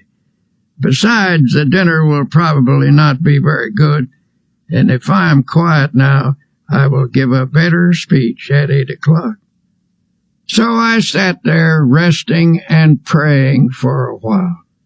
I shall never forget the sense of peace and personal mastery I had when I walked out of that room. I had the glorious feeling of having overcome something, of having taken control of myself emotionally. And when I reached the dining room, the others had just finished the first course. All I missed was the soup, which by general consent was no great loss. This incident was an amazing encounter with the healing presence of Almighty God. I gained this experience simply by stopping, by quietly reading the Bible, by sincerely praying, and by thinking some peaceful thoughts for a few moments. To attain emotional control, the daily practice of healing techniques is essential. Emotional control cannot be gained in any magical or easy way. The only sure method is by working at it regularly and by developing creative faith. To develop a calm control, it is necessary to think calmness. For as I've said before, the body responds sensitively to the type of thoughts that pass through the mind. It is also true that the mind can be quieted by first making the body quiet. Don't pace the floor. Don't wring your hands. Don't pound or shout or argue or walk up and down. Don't let yourself get worked up into a dither. I was once in a meeting where a discussion was going on which finally became rather bitter. Tempers were getting frayed and some of the participants were decidedly on edge. Sharp remarks were exchanged. Suddenly one man got up, took off his coat, opened his collar, and lay down on a couch. Everyone was astonished, and someone asked if he felt ill. No, he said, I feel fine. But I'm beginning to get mad, and I have learned that it is difficult to get mad lying down. We all laughed, and the tension was broken. So I urge you to slow down, for whatever you really want will be there when you arrive, if you work toward it without stress, without pressing. If, proceeding under God's guidance and in His smooth and unhurried tempo, it is not there, then it was not supposed to be there. If you miss it, perhaps you should have missed it. Try to develop a normal, natural, God-ordered pace. Practice and preserve mental quiet Learn the art of letting go of all nervous excitement. To do this, stop at intervals and affirm, I now relinquish nervous excitement. It is flowing from me now. I am at peace.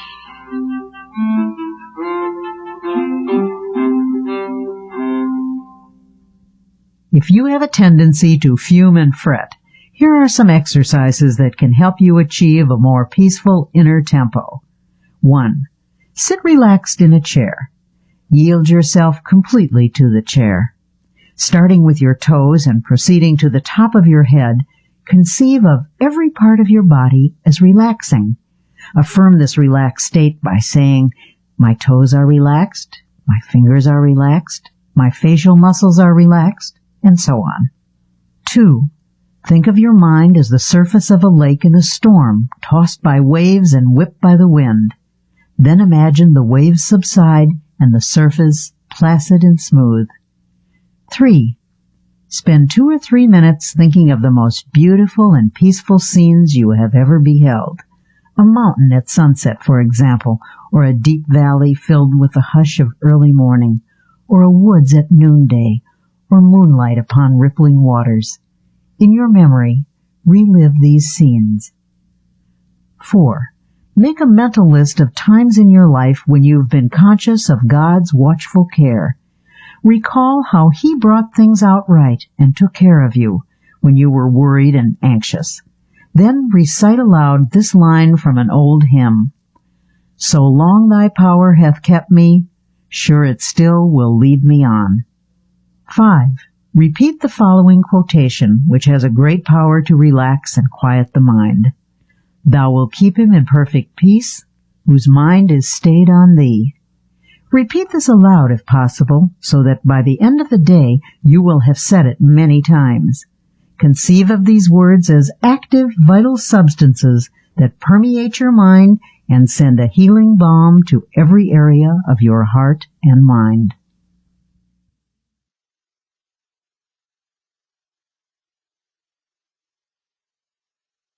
The connection between the mind and the body is a subtle but powerful one.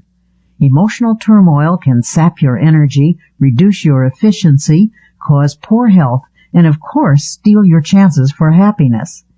Here's Dr. Peel with some thoughts on reversing this process and restoring your vitality. A physician I know says many of his patients have nothing wrong with them except their thoughts. He has a favorite prescription for some of them, and it's a verse from the Bible, no less. It reads, Be ye transformed by the renewing of your mind.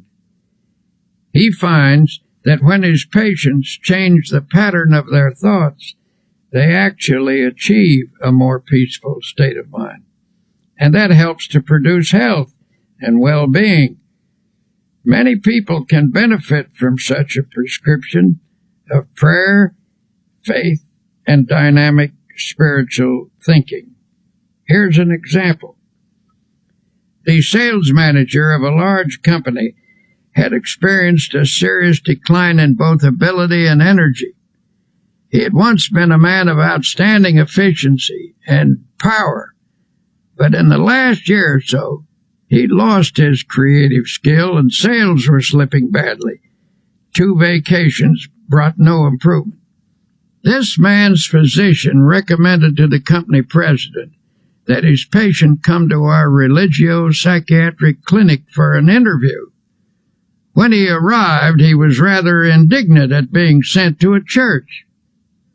This is a pretty pass, he fumed, when they send a businessman to a preacher. I suppose you're going to pray with me and read the Bible, he said irritably. Well, I wouldn't be surprised, I answered, for sometimes our trouble lies in an area where prayer and the therapy of the Bible can have an important effect. He proved most sullen and uncooperative until I was finally forced to say to him, Listen, I want to tell you bluntly that you'd better cooperate with us or you're going to be fired. Who told you that? He demanded. Your boss, I replied. In fact, he says that unless we can straighten you out, as much as he regrets it, you're through. You never saw such a stunned expression on anybody's face. What do you think I ought to do? He finally stammered. A person often gets himself into the state you're in, I replied, because the mind is filled with fear, anxiety, tension, resentment, guilt, or a combination of all of these. When these ingredients accumulate to a certain weight, the personality cannot support them any longer and gives way. Normal sources of emotional, spiritual, and intellectual power become clogged up. The person becomes bogged down by resentment, fear, or guilt. I don't know your trouble, but I suggest you think of me as a sympathetic friend with whom you can be absolutely open, and that you begin to tell me all about yourself. I emphasize the importance of concealing nothing and of emptying whatever fears, resentments, or guilt feelings might be in his mind. It was rather difficult to get him to talk, for he was essentially a decent person and had a strong sense of shame. In due course, the troubles came out. He'd committed a series of sins, and these involved him in a complicated maze of lies. He was living in fear of exposure, and all in all, it was a most pathetic mass of inner confusion. I shall never forget the way he reacted when it was all over. Standing on his feet, he began to stretch. He stood on tiptoes, reaching his fingers toward the ceiling, and then took a deep breath. "My," he said, "I feel good." It was a dramatic expression of release and relief. Then I suggested that he pray and ask God to forgive him and to fill him with peace and cleanness. "Do you mean for me to pray aloud?" he asked dubiously. "I never did that in my whole life." "Yes," I said, "it's a good practice, one that will strengthen you." It was a simple prayer, and as best as I can recall it, this is what he said. "Dear Lord, I've been an unclean man, and I'm sorry for the wrong I have done. I've poured it all out to my friend here. I now ask you to forgive me and to fill me with peace. Also, make me strong so that I will never repeat these actions. Help me to be clean again, and better, lots better." He went back to his office that very day. Nothing was ever said to him, and it did not need to be, for soon he got back into stride and regained his position as one of the best sales managers in his city. Later, I met his president, who said, "I don't know what you did to Bill, but now he certainly is a ball of fire." "It wasn't me," I replied. "God did it." Every thoughtful person who has ever considered the matter realizes that doctors are right when they tell us that grudges, resentment, jealousy, vindictiveness, hate, and so on are attitudes that produce poor health.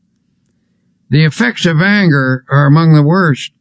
Have a fit of anger and experience for yourself that sinking feeling in the pit of your stomach, that sense of sickness. Chemical reactions in the body are set up by emotional outbursts, which in turn result in feelings of ill health. Should these continue, either violently or in a simmering state, over a period of time, the general condition of the body will deteriorate. violent negative emotions place great strain upon the heart. One doctor describes how common it is for a person's blood pressure to jump 60 points almost instantly in response to an outburst of anger. A colleague of his suffered from a heart condition and knew that he was at the mercy of anyone who could annoy him. His death, in fact, resulted from a heart attack caused by a fit of anger when he forgot to discipline himself. This doctor suggests, whenever a problem starts to vex you or you begin to get angry, let yourself go limp all over. This will dissipate your inner turmoil. In a speech to the American College of Physicians, Dr. Edward Weiss of Temple University Medical School stated that emotions and feelings are quite as real as germs and no less respectable in their power. The pain and suffering of diseases caused primarily by the emotions are no more imaginary than those caused by bacteria.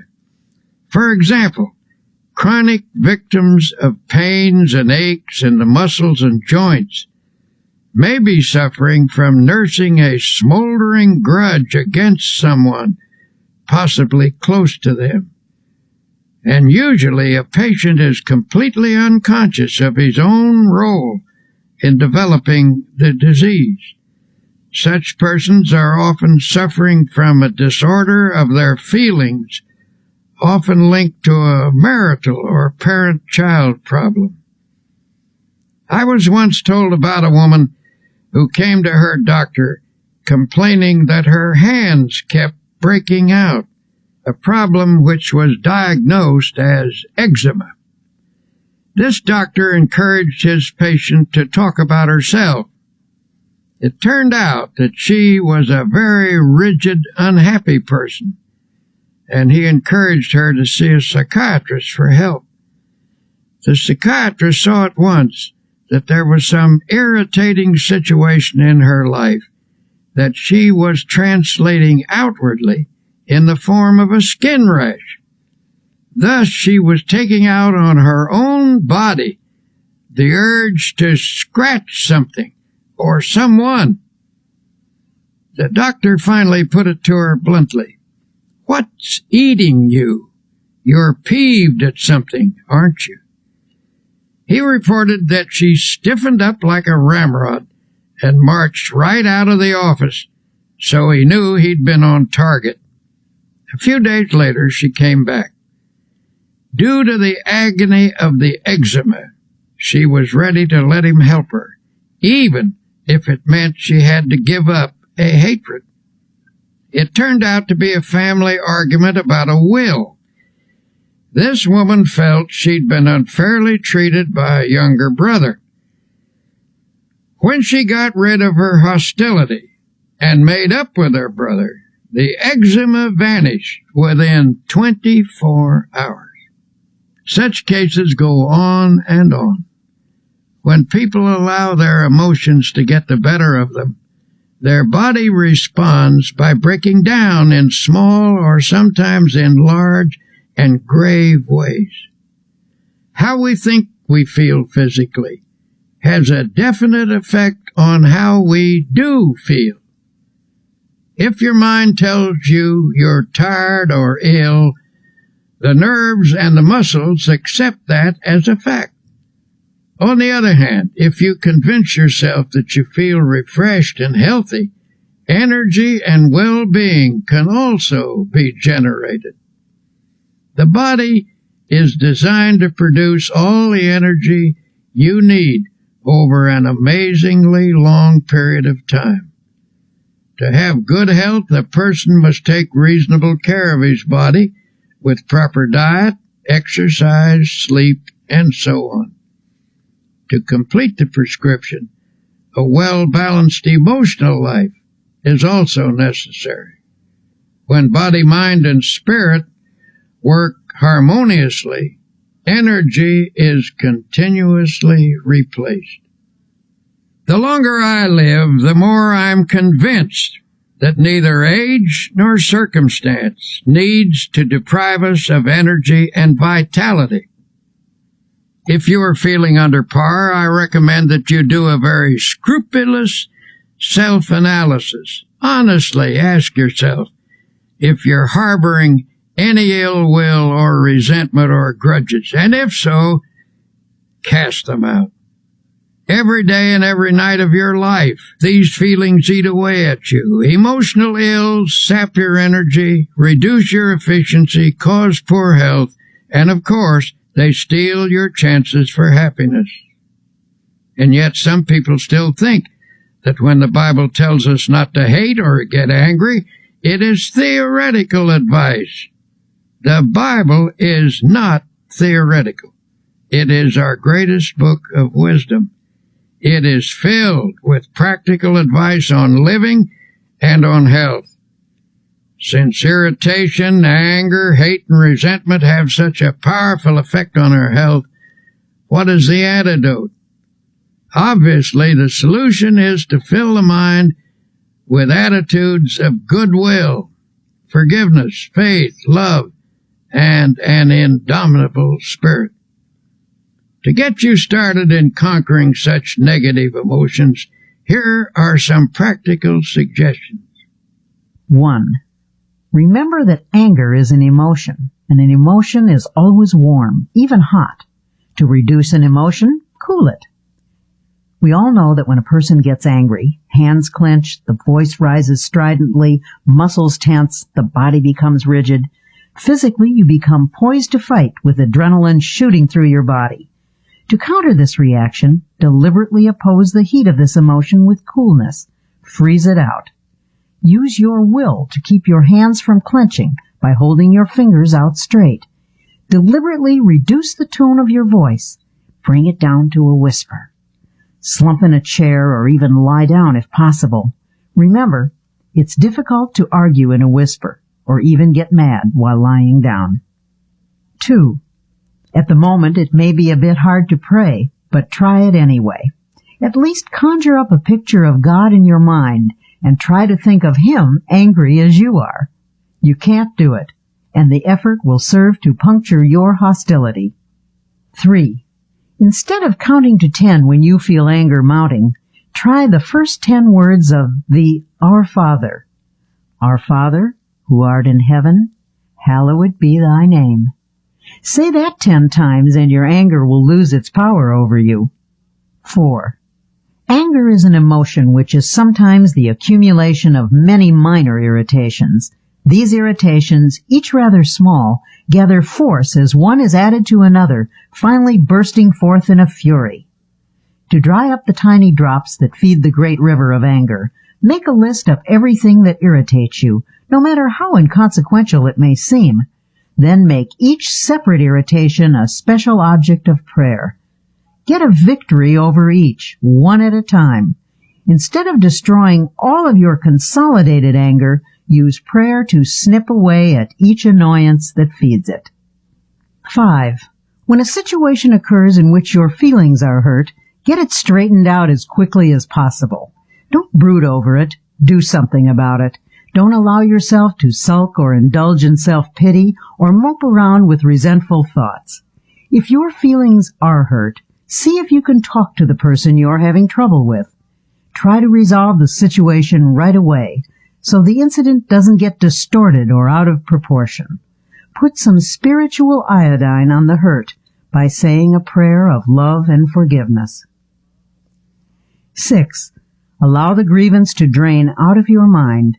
Go to someone you trust and pour it out until not a vestige of it remains within you.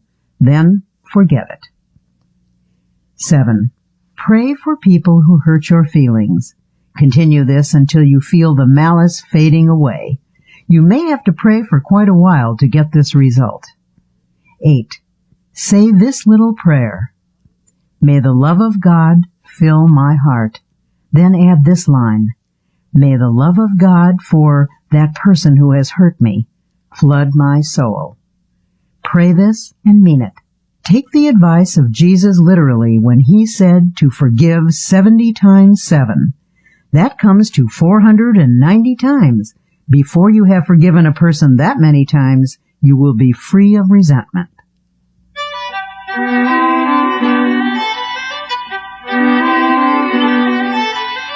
Worry can have a devastating effect on your physical and emotional health. It stifles the flow of creative power and cripples the ability to act with confidence and clarity. But there is a remedy for overcoming fear. Here is Dr. Peel. Reduced to its simplest form, what is worry? Basically, worry is an unhealthy and destructive mental habit. But if you're a worrier, you weren't born with the habit. You acquired it. And like any habit or acquired attitude, you can cast worry from your mind. A famous psychiatrist asserts that anxiety is the great modern plague. Professionals tell us that fear is the most disintegrating enemy of the human personality, that worry is the most subtle and destructive of all human diseases, that thousands of people are ill because of dammed-up anxiety. Because these sufferers are unable to expel their anxieties, they've turned their problems inward, causing many forms of ill health. The destructive quality of worry is indicated by the word itself, which is derived from an old Anglo-Saxon word meaning to choke. If someone were to put his fingers around your throat and press hard, cutting off the flow of air and blood, it would be a dramatic demonstration of what you do to yourself by long-held and habitual worry. The worrier, so it seems, is not likely to live as long as the person who learns to overcome his worries. A study of some 450 people who lived to be 100 years of age found that the following reasons contributed to their long and contented lives. 1, they kept busy. 2, they used moderation in all things. 3, they ate lightly and simply. 4, they got a great deal of fun out of life. 5, they were early to bed and early to rise. 6, they were free from worry and fear, especially the fear of death. 7, they had serene minds and faith in God. Have you ever heard a person say, "I'm almost sick with worry," and then add with a laugh, "But I guess worry never really makes you ill"? But that is where they are wrong. Worry can make you ill. The problem is we worry not only with our minds, but with our hearts, brains, and every other part of ourselves. No matter what the cause of worry and fear, its effect can be noted in the cells, tissues, and organs. But don't be discouraged. There is a remedy that will bring you sure relief. You can overcome your worries. The first step is simply believing you can. For whatever you believe you can do, with God's help, you can do. Here, then, is a practical procedure which will help to eliminate abnormal worry from your daily life. Practice emptying the mind daily. This is a suggestion I will repeat over and over again, for it is of utmost importance. To avoid retaining worries in your mind while you sleep, this mental catharsis should be done preferably before retiring at night.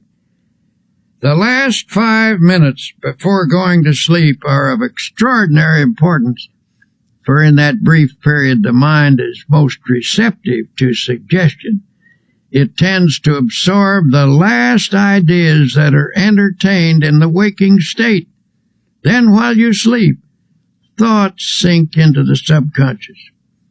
This process of mind-letting is important in overcoming worry because fearful thoughts can clog the mind and impede the flow of mental and spiritual power. But if such thoughts are eliminated daily, they will not accumulate. To help drain away these thoughts, you might use a process of creative imagination, in which you conceive of yourself as actually emptying your mind of all anxiety and fear. Think of the remarkable imaginative skill of small children. Watch how they respond to the game of kissing away a hurt. Imagination is not simply the use of fantasy. The word imagination comes from the idea of imaging, that is, creating images in our mind. Imagineering is the use of mental images to build factual results, and it is an astonishingly effective procedure. What you create with your imagination, whether it is an image of fear or of release from fear, may ultimately become a fact if it is held in your mind with sufficient faith. Here's one method you might use.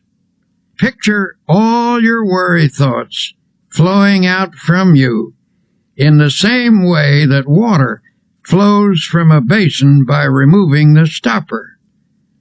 During this visualization, repeat the following affirmation. With God's help, I am now emptying my mind of all anxiety, all fear, all sense of insecurity. Repeat this slowly 5 times. Then add, I believe that my mind is now emptied of all anxiety, all fear, all sense of insecurity. Repeat the statement 5 times while holding a mental picture of your mind as being emptied. Then thank God for thus freeing you from fear, and then go to sleep. When you're beginning the curative process, use this method mid-morning and mid-afternoon as well as bedtime. Go into some quiet place for 5 minutes for this purpose. Do this faithfully, and you will soon know its beneficial results. In due course, this thinking will drive out worry. I cannot emphasize enough the importance of freeing your mind from worry and fear.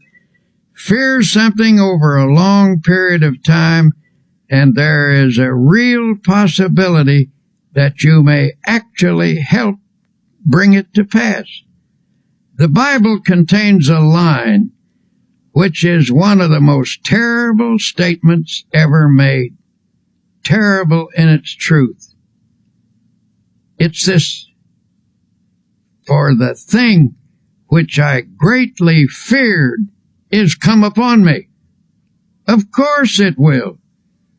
For if you fear something continuously, you tend to create conditions in your mind that encourage its development. Faith is the one power against which fear cannot stand. Master faith, and you will automatically master fear. As the Bible also suggests, that which I have greatly believed has come upon me. In many different ways, the Bible tells us that if we have faith, nothing is impossible.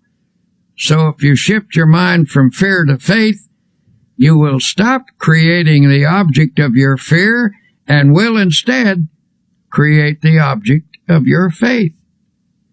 In the campaign against the worry habit, here's a useful strategy. The vast tree of worry which has grown up in your personality over long years can best be handled by making it as small as possible.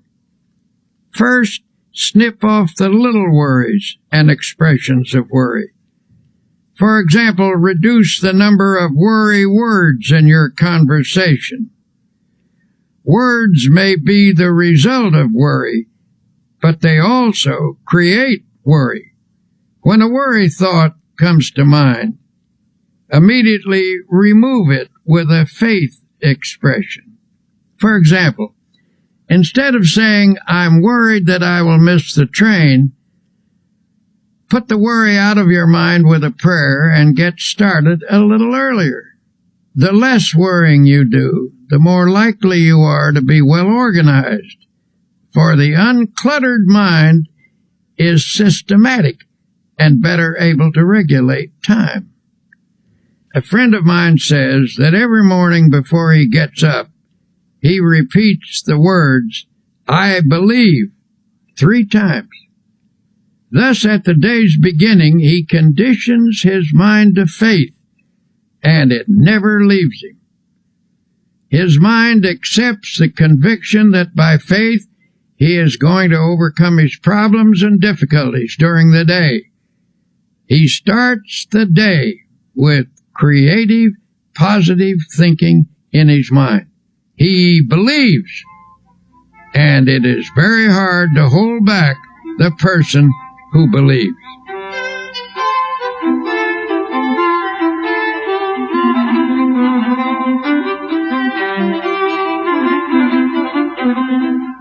Many people fail to overcome troubles such as worry because they allow a problem to seem complicated. It can be very useful to attack the problem with some simple technique, something that dramatizes your war against worry. One of the best techniques I've seen was developed by a man who was once a tremendous worrier. At one point, he was worrying himself into a bad state of nerves and ill health. He suffered from continual doubt about whether or not he had done or said the right thing. He was always rehashing his decisions and getting unnerved about them.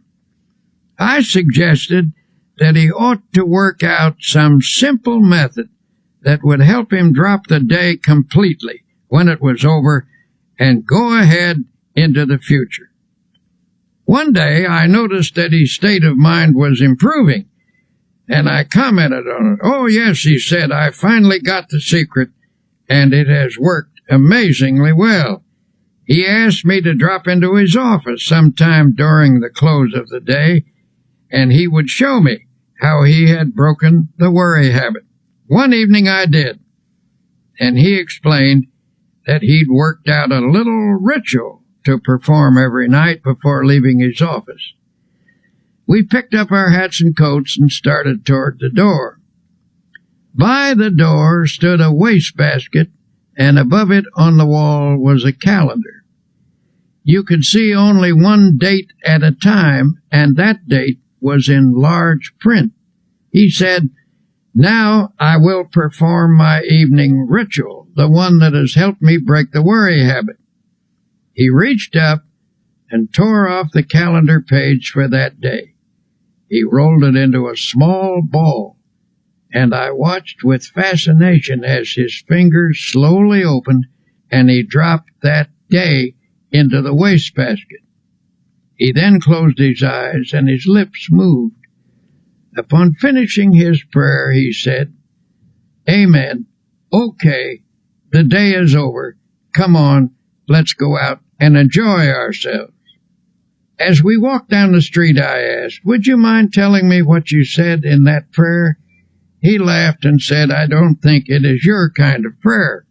"Well, I pray something like this: Lord, you gave me this day. I didn't ask for it, but I was glad to have it. I did the best I could with it, and you helped me, and I thank you. I made some mistakes. That was when I didn't follow your advice, and I'm sorry about that. Forgive me. But I had some victories and some successes too, and I'm very grateful for your guidance. But now, Lord, mistakes or successes, victories or defeats, the day is over, and I'm through with it. So I'm giving it back to you. Amen. Well, perhaps that isn't an orthodox prayer, but it certainly proved to be an effective one. He dramatized the finishing of the day, and he set his face to the future, expecting to do better tomorrow. When the day is over, God blacks it out by bringing down the curtain of night. This man cooperated with God's method, and his past mistakes and failures gradually lost their hold on him. He was released from the worries that accumulated from his yesterdays. His anti-worry formula is also described in these words from the Bible. But this one thing I do, forgetting those things which are behind, and reaching forth unto those things which are before, I press toward the mark for the prize of the high calling of God in Christ Jesus.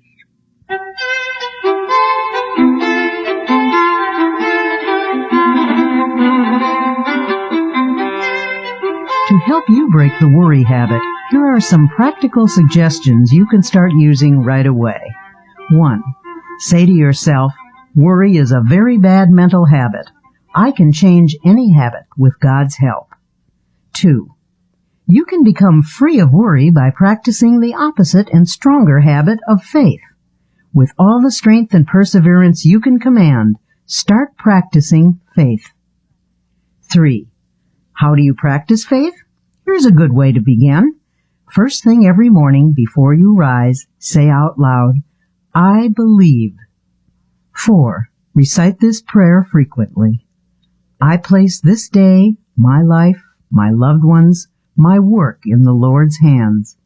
There is no harm in the Lord's hands, only good.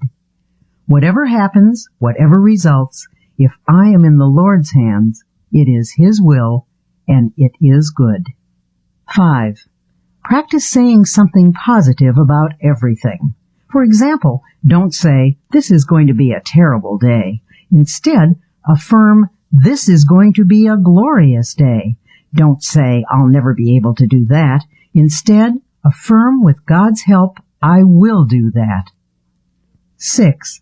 Shoot an injection of faith into all your conversations. A group of people talking pessimistically can infect every person in the group with negative feelings. But by talking up rather than down, you can drive off that depressing atmosphere and make everyone feel hopeful. 7. One reason you're a worrier is because your mind is literally saturated with thoughts of gloom, defeat, and apprehension.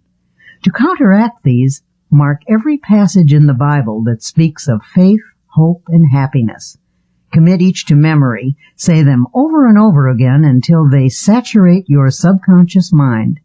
Then the subconscious will return to you what you have given it, namely optimism, not worry. 8. Help others cure the worry habit. In helping another to overcome worry, you get greater power over it within yourself. 9. Every day of your life, conceive of yourself as living in partnership and companionship with God. If He actually walked by your side, would you be worried and afraid? Well then, say to yourself, He is with me.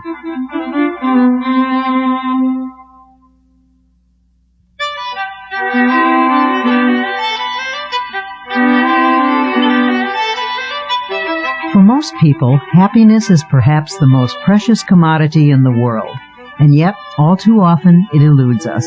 In this segment called Create Your Own Happiness, you'll discover why happiness is really a state of mind. Once I met a man who absolutely bubbled over with radiant happiness.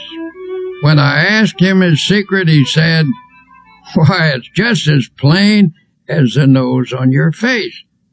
When I get up in the morning, I realize I have two choices, either to be happy or unhappy. And what do you think I do? I just choose to be happy, and that's all there is to it." Now, that may seem a superficial response, But I recall that Abraham Lincoln, who nobody could accuse of being superficial, said that people were just about as happy as they made their minds up to be. Perhaps the easiest thing in the world to find is a way of being unhappy. Just choose unhappiness. Go around telling yourself that things aren't going well, that nothing is satisfactory, and you can be quite sure of being unhappy.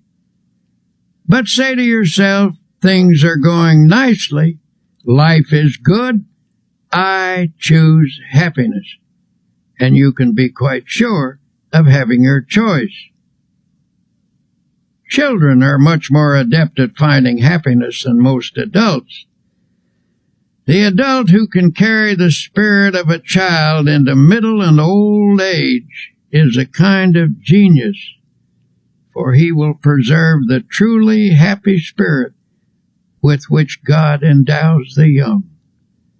The subtlety of Jesus Christ is remarkable, for he tells us that the way to live in this world is to have a childlike heart and mind. In other words, never get old or dull or jaded in spirit. Don't become super sophisticated. A 9-year-old was asked what makes her happy. She listed her playmates, her school, her church, and her family. That list incorporates all the elements that are important in adult life, too. Your friends and associates, your work, your place of worship, and the home circle where you find love. There you have happiness in a nutshell. And the happiest time of your life is in relation to those factors. Here are a few other things that some boys and girls said made them happy. Street lights reflected on a river, smoke rising from a chimney, the moon in the clouds, red velvet, a swallow flying, water being cut at the bow of a boat, a fast train rushing, a builder's crane lifting something heavy, looking into deep, clear water. There is something of the most sublime element of the universe expressed in these things. To become a happy person, have eyes that see romance in the commonplace, a child's heart, a clean soul, and spiritual simplicity. Unfortunately for many people, unhappiness is their most frequent state of mind. But since a fundamental desire of every human being is for that state of existence called happiness, something should be done about all this misery. So many real problems are created by life itself, difficulties over which we have little or no control. It is simply foolish to further create our own. But the truth is, by our thoughts and attitudes, we distill out of the ingredients of life either happiness or unhappiness for ourselves. We can manufacture unhappiness simply by our thinking. We do this, for example, when we habitually take on negative attitudes, such as, everything is going to turn out badly, or other people are always getting what they don't deserve, or how come I never get what I want. Unhappiness is further increased when we saturate our minds with resentment, hate, fear, and worry. Well then, if we ourselves create such a large proportion of our unhappiness, how can we produce happiness instead? An incident from one of my railroad journeys may suggest an answer. One morning, a half-dozen of us were shaving in the men's lounge. As always in such close quarters after a night on a train, This group of strangers was not disposed to be cheerful. There was little conversation, and that little was mostly mumbled. Then a man came in wearing a broad smile. He greeted us all with a bright good morning, but received rather unenthusiastic grunts in return. As he went about his shaving, he was humming a happy little tune. It got a bit on the nerves of some of the men, and finally one said rather sarcastically, "You certainly seem to be happy this morning. Why all the cheer?" "Yes," the man answered. "As a matter of fact, I am happy. I do feel cheerful." Then he added, "I make it a habit to be happy." That's all he said. But that simple statement is really quite profound. For happiness depends, to an important degree, upon the habit of mind we cultivate. The book of Proverbs, that collection of wise sayings, puts it in another way. He that is of a merry heart hath a continual feast. Out of the happiness habit comes a happy life. And because we can cultivate a habit, we therefore have the power to create our own happiness. To develop the happiness habit, make a mental list of pleasant thoughts and pass them through your mind several times a day. If an unpleasant thought should enter your mind, immediately stop, consciously reject it, and substitute a pleasant thought. Every morning before rising, lie relaxed in bed for a few minutes. Let pictures of each happy experience you expect to have during the day pass across your mind. Savor their joy. Such thinking will help cause events to turn out that way. Do not affirm that things will not go well that day. By merely saying that, you can actually help to make it so.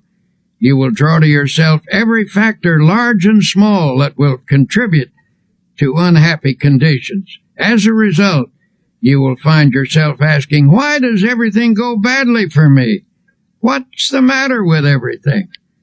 Tomorrow, try this plan instead. When you rise, say out loud 3 times this one sentence: "This is the day which the Lord hath made. I will rejoice and be glad in it." Repeat it in a strong, clear voice with positive tone and emphasis. The statement, of course, is from the Bible, and it is a good cure for unhappiness. While dressing or shaving or getting breakfast, you might also say aloud a few such remarks as, "I believe this is going to be a wonderful day. I believe I can successfully handle all the problems that will arise. I feel good physically, mentally, emotionally. I am grateful for all that I have had, for all that I now have, and all that I shall have. Things are not going to fall apart, because God is here, and He is with me, and He will see me through.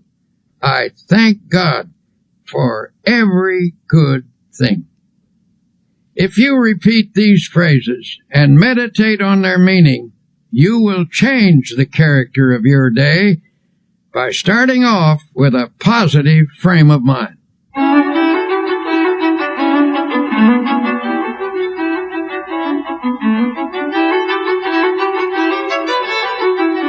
And yet it is not enough to practice even such important techniques as these unless throughout the day you also base your actions upon fundamental principles of happy living. One of the most simple and basic of such principles is that of human love and goodwill. One man who truly knew happiness was a friend of mine named Ralston Young, who was once famous as Red Cap number 42 in New York City's Grand Central Station. This man carried bags for a living, but his real job was living the Spirit of Christ. As he carried a person's suitcase, he tried to share a little Christian fellowship. He carefully watched a customer to see if there was any way he could give them more courage and hope. One day he was asked to take an elderly lady down to her train. As he wheeled her into an elevator, he noticed there were tears in her eyes. He asked the Lord how he could help her, and the Lord gave him an idea. As he wheeled her off the elevator, he said with a smile, "Ma'am, if you don't mind my saying so, that is a mighty pretty hat you're wearing." She looked up at him and said, "Why, thank you. And I might add," he said, "that sure is a pretty dress you have on. I like it so much."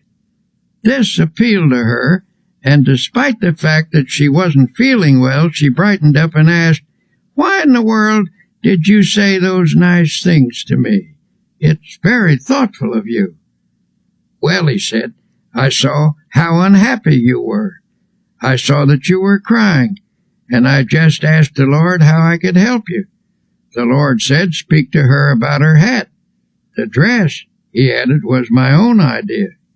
When he asked her if she didn't feel well, she told him that she was in constant pain. She asked him, "Do you by any chance know what it means to be in pain all the time?" Ralston had an answer. "Yes, ma'am, I do. A long time ago I lost an eye, and it hurt like a hot iron day and night. But," she said, "you seem to be happy now. How did you do it?" By this time he had her in her seat in the train, and he said, "Prayer, ma'am, just by prayer." Softly she asked, "Does prayer, just prayer, take your pain away?" "Well," answered Ralston, "perhaps it doesn't always take it away. I can't say that it does, but it always helps to overcome it so it doesn't seem like it hurts so much. Just keep on praying, ma'am, and I'll pray for you too."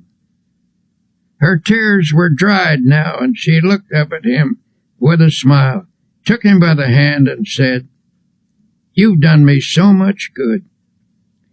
A year passed, and one night at the station a young woman came to see Ralston. She said, "I bring you a message from the dead. Before she died, my mother told me to find you and to tell you how much you helped her last year when you took her to the train in her wheelchair. She will always remember you, even in eternity, for you were so kind and loving and understanding." Then the young woman burst into tears and sobbed in her grief. Ralston stood quietly watching her. Then he said, "Don't cry, Missy. Don't cry. You shouldn't cry. Give a prayer of thanksgiving instead."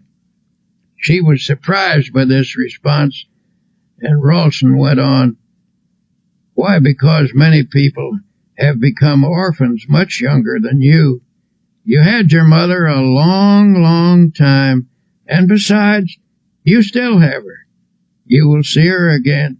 She is near to you now, and she always will be near to you. Maybe she is with us right now, the two of us, as we talk." The sobs ended, and the tears dried. Ralston's kindness had the same effect on the daughter as it had on the mother. In this huge station with thousands of people passing by, the two of them felt the presence of the Divine One, he who inspired this redcap to go around in this way, spreading love. As Tolstoy said, "Where love is, God is," and we might add, where God and love are, there is happiness. So a fundamental principle in creating happiness is just to practice love. In my travels about the country, I have been fortunate to encounter an increasing number of genuinely happy individuals. These are people who have been practicing the kinds of techniques I am describing to you. Recently, after finishing a lecture, a big, strapping, fine-looking man invited me to a party. Well, I must admit, from the way he described it, it didn't sound at all like my kind of party. I was hesitant, afraid I might cramp everyone's style, so I began to make excuses. "Oh, don't worry," he said. "This is your kind of party. You'll get the kick of your life out of it." So I went along with my buoyant friend, and he introduced me to a large group of joyous and exuberant people. I looked around for a bar, but there wasn't any. When I remarked that these people must have stopped somewhere before coming here, my host was shocked. "Stopped somewhere? Why, don't you understand? These people have got the spirit all right, but not the kind of spirit you're thinking of. I'm surprised at you. Don't you realize what makes this crowd happy? It's so simple. They've found God as a living, vital, honest-to-goodness reality. Yes, they've got the spirit all right, but it isn't the kind that you get out of a bottle. They've got the spirit in their hearts." Then I saw what he meant. This wasn't a crowd of pious, stodgy people. Some were leaders of that town, business people, lawyers, doctors, teachers, and a lot of simpler folk besides. And they were having a wonderful time, talking about God, and doing it in the most natural manner imaginable. They were telling one another about the changes that had occurred in their lives through spiritual power. Those who have the naive notion that you can't laugh and be light-hearted when you're religious should have been in on that party. Well, I left that evening with a Bible verse running through my mind. "In him was life, and the life was the light of men." That was the light that I saw on the faces of those happy people, an inner light reflected outwardly on their faces, and it came from an effervescent spiritual something that they had taken into themselves. Life means vitality, and these people obviously were getting their vitality from God. Through faith in God and in themselves, they had found the power that creates confidence and happiness. If you want to create a little more happiness in your life, here are a few ideas. 1. Remember it is primarily your thoughts and attitudes that determine how happy you are. Never allow resentment, hate, fear, or worry to dominate your thoughts. 2. Make it a habit to be happy. You can cultivate this habit, so you do have a choice. As the book of Proverbs says, "He that is of a merry heart hath a continual feast." 3. Practice happy thinking. Make a mental list of pleasant thoughts and pass them through your mind several times each day. If an unpleasant thought should enter your mind, immediately stop, consciously reject it, and substitute a pleasant one. 4. Each day when you arise, say this one sentence out loud. "This is the day which the Lord hath made. I will rejoice and be glad in it."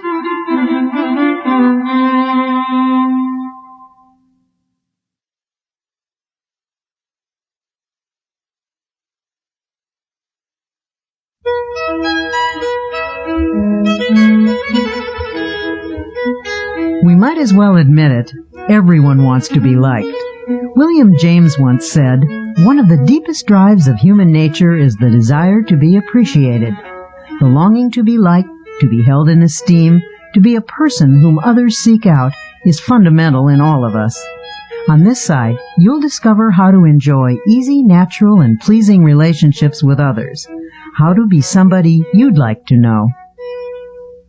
A poll was taken among some high school students, asking them what they most desired. By overwhelming majority, the students answered that they wanted to be popular. Older people have this same urge. Indeed, it is doubtful if anyone ever outlives the desire to be highly regarded or to have the affection of friends and associates. The feeling of not being wanted or needed is one of the most devastating of all human emotions. Being needed by others is absolutely necessary for emotional stability and happiness. Yet it is sad to realize how many people suffer from a sense of isolation. I was at a luncheon once when a young doctor rushed in to take his place at the table. He looked frazzled as he sat down with a weary sigh.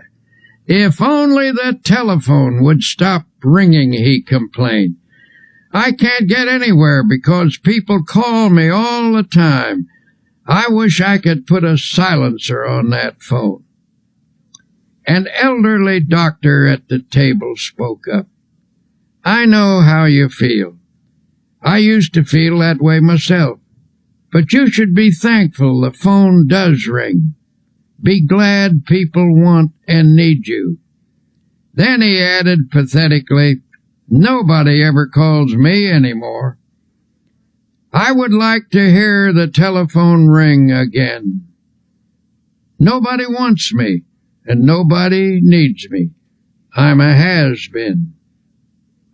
The feeling of not being wanted or needed can produce frustration, illness, and even aging. It is not only a sad way to live, but it is damaging to the human psyche. If you're feeling useless, for your own sake, do something about it.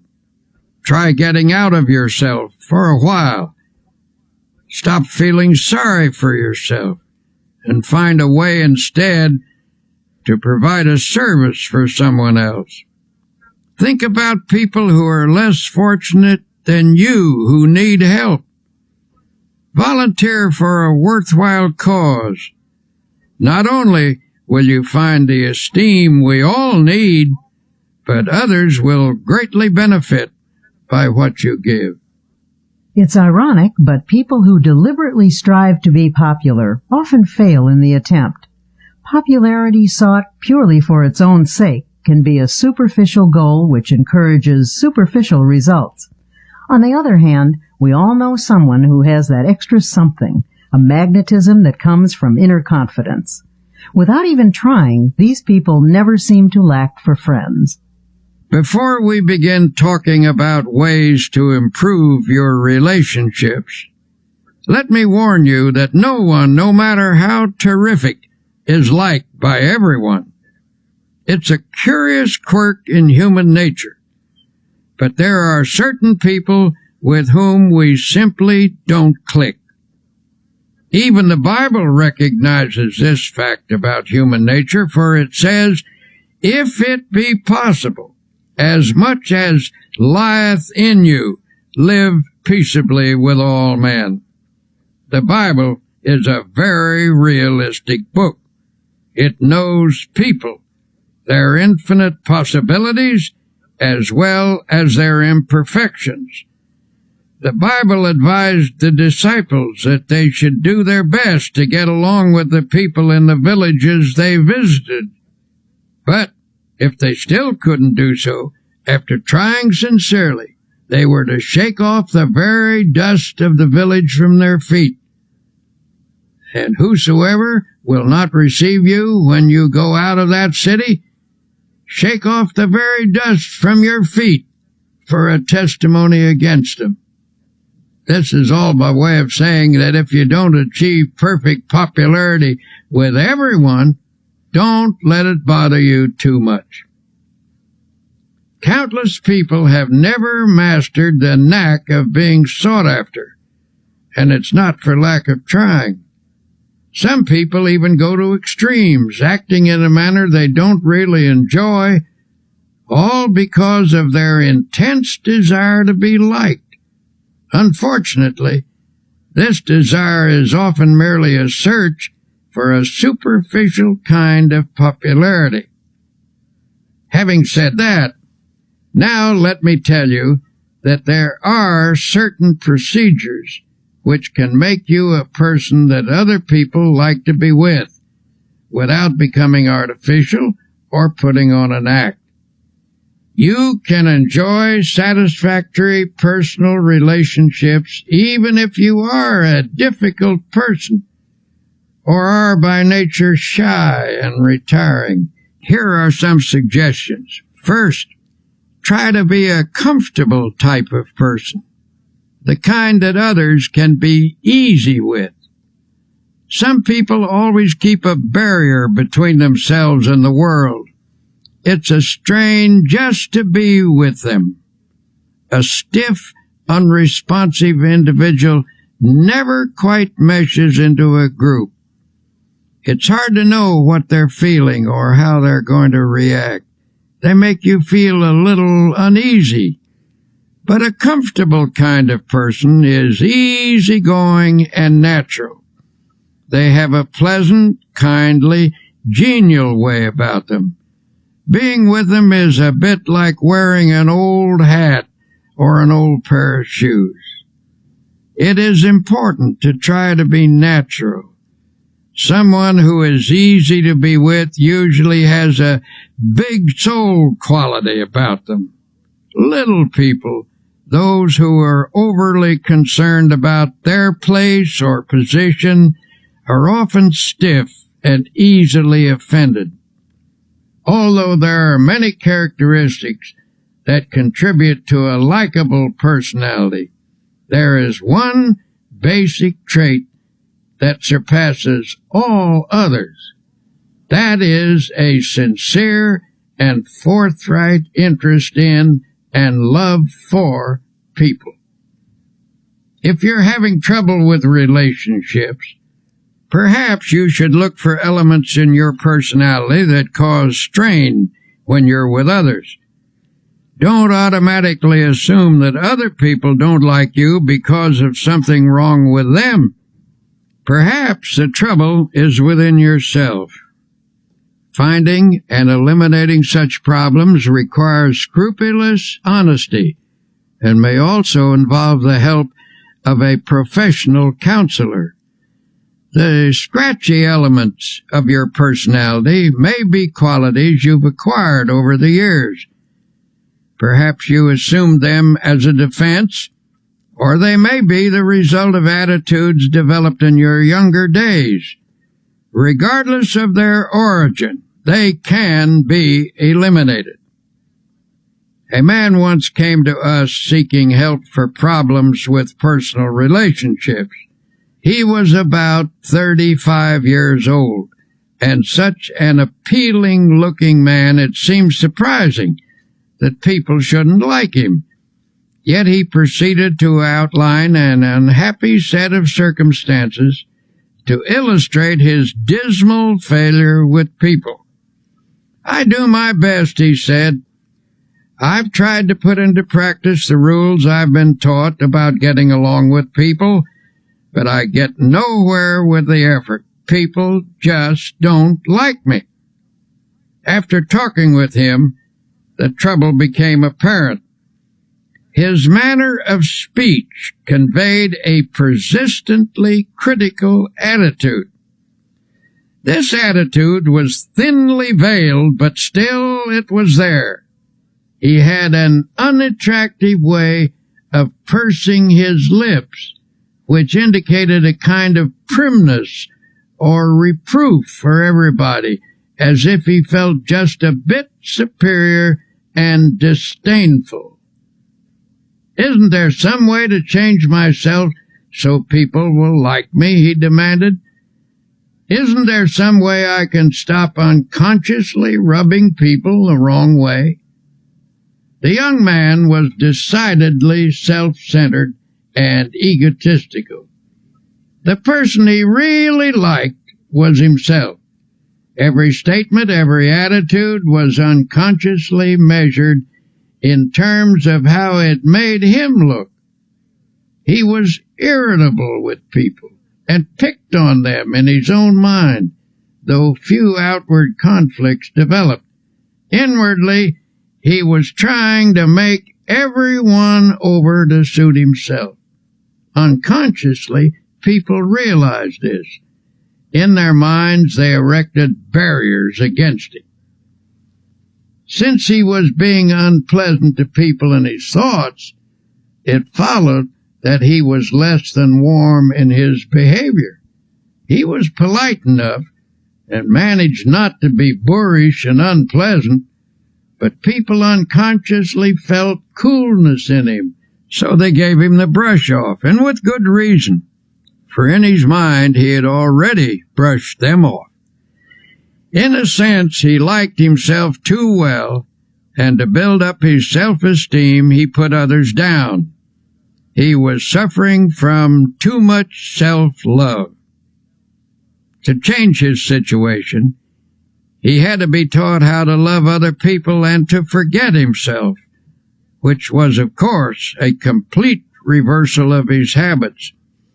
He was bewildered and baffled when his difficulty was outlined to him, but since he was sincere and meant business, he practiced the suggested techniques for developing love of others in place of extreme self-love. It took some fundamental changes to accomplish this goal, since his egotism was so deeply ingrained. But in the end, he did succeed. One method I suggested was that he make a list of people he had met during the day. For example, the bus driver or the newsboy. Every night before retiring, he was to mentally picture each person on the list, and as he brought each face up before him, he was to think a kindly thought about that person and then pray for them. Each of us has his own world, people we encounter each day or with whom we do business. This man was instructed to pray for those in his own little world. For example, the first person he saw each morning was the elevator man in his apartment house. Normally, he'd say a perfunctory good morning. Now he took the time to have a little chat. He asked the elevator man about his family and about his interests. He found that he had an interesting point of view and some experiences which were quite fascinating. He began to see new values in a person who had previously been a mechanical robot to him. He actually began to like the elevator operator, and in turn the elevator operator, who had formed a pretty accurate opinion of the young man, began to reverse his views. They established a friendly relationship. So the process went from person to person on his list. One day the young man said, "I've found that the world is filled with interesting people, and I never realized it before." When he made that observation, he proved that he was losing himself, and when he did that, as the Bible so wisely tells us, he found himself. In losing himself, he found himself, and lots of new friends besides. People began to like him. Learning to pray for other people is a very important step in this process. When you pray for someone, you tend to lift the relationship to a higher level. The best in other people begins to flow out toward you as your best flows toward them. In the meeting of the best, in each, a higher understanding is established. Essentially, getting people to like you is merely the other side of liking them. One of the most popular men who lived in the United States in this century was the late Will Rogers, and one of the most characteristic statements he ever made was, "I never met a man I didn't like." Now that may have been a slight exaggeration, but I'm sure Will Rogers didn't think so. That is truly the way he felt about people, and as a result, people opened up to him like flowers to the sun. Another important way to get people to like you is to practice building up their ego. Everyone has a normal desire for feelings of self-importance. If I deflate your ego, and therefore your self-importance, I show my lack of respect for you. Though you may laugh it off, I have indeed wounded you.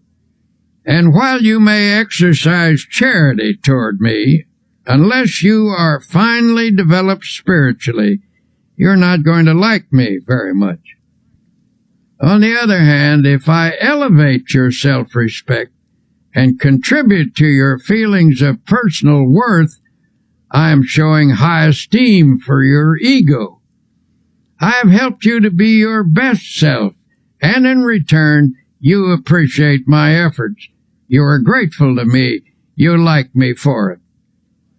Almost anyone that you help to build up and become a better person will give you his devotion.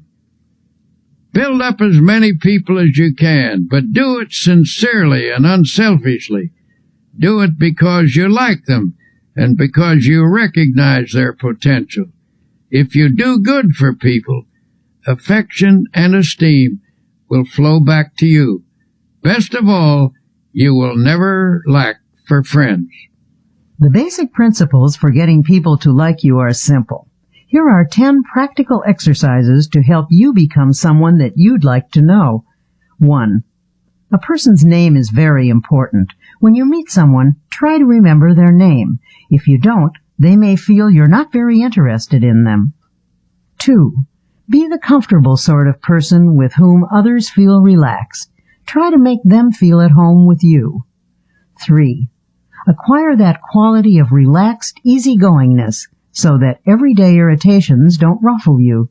4. Don't be egotistical. Guard against giving the impression that you know it all. 5. Try to be an interesting person. Cultivate interests to keep your mind alive. People enjoy being with someone who is stimulating. 6. Get those scratchy elements out of your personality. If you suspect there may be bothersome traits you're not aware of, get a friend or perhaps a professional to help you. 7. Attempt to heal the misunderstandings you've had with others. Sincerely drain off your grievances. 8. Practice liking people until it comes naturally to you. 9. Never miss an opportunity to say a word of congratulations upon someone's achievement or express sympathy for their sorrow or disappointment. 10. Strengthen your spiritual life. Then offer strength to others that will help them meet life more effectively. Give strength to people, and they will give affection to you.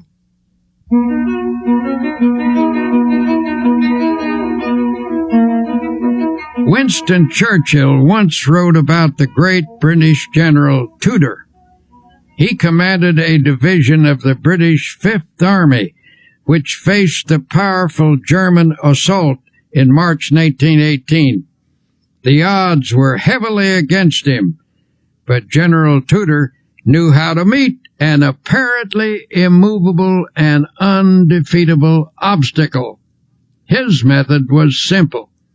He merely stood and let the obstacle break on him, and he in turn broke the obstacle. Now here is what Churchill said about General Tudor.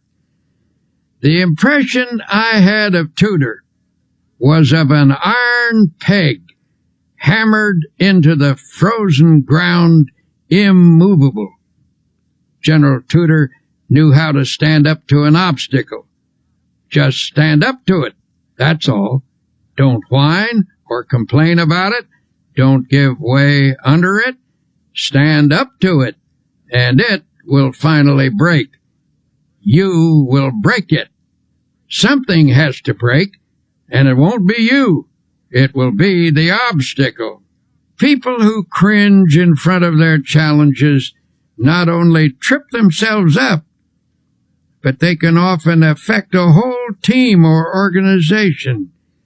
People like the Obstacle Man, for example. Here's his story. This Obstacle Man worked in a large creative organization. He received this name because no matter what suggestion was advanced, his mind instantly latched onto all the possible obstacles in connection with it. One day, the directors of his firm were considering a project which involved considerable expense and some definite hazards, as well as possibilities for success. In a discussion of the venture, the Obstacle Man would frequently say, "Just a moment, let's consider the obstacles involved." Now, present at this meeting was another man who said very little, but who was greatly respected by his colleagues for his ability and achievements. After listening to the Obstacle Man's litany of objections, he finally asked, "Why do you constantly emphasize the obstacles in this proposition instead of the possibilities?" The Obstacle Man responded, "To be intelligent, one must always be realistic, and it is a fact that there are definite problems with this project. What attitude would you take toward these obstacles, may I ask?" The other man unhesitatingly replied, "What attitude would I take toward these obstacles? Why, I would just remove them, that's all, and then I would forget them." "But," said the Obstacle Man, "that's easier said than done. You say you would remove them and forget them. May I ask if you have any technique for doing this that the rest of us have never discovered?" A slow smile came over the face of the other man as he said, "Son, I've spent my entire life removing obstacles, and I never saw one yet that couldn't be removed, provided you had enough faith and guts and were willing to work. Since you want to know how it's done, I'll show you." He then reached into his pocket and took a card out of his wallet. He shoved the card across the table and said, "There, read that. That's my formula. And don't give me a song and dance about how it won't work either. I know better from experience." The Obstacle Man picked up the card and with a strange look on his face read the words to himself. "Read them out loud," urged the other man.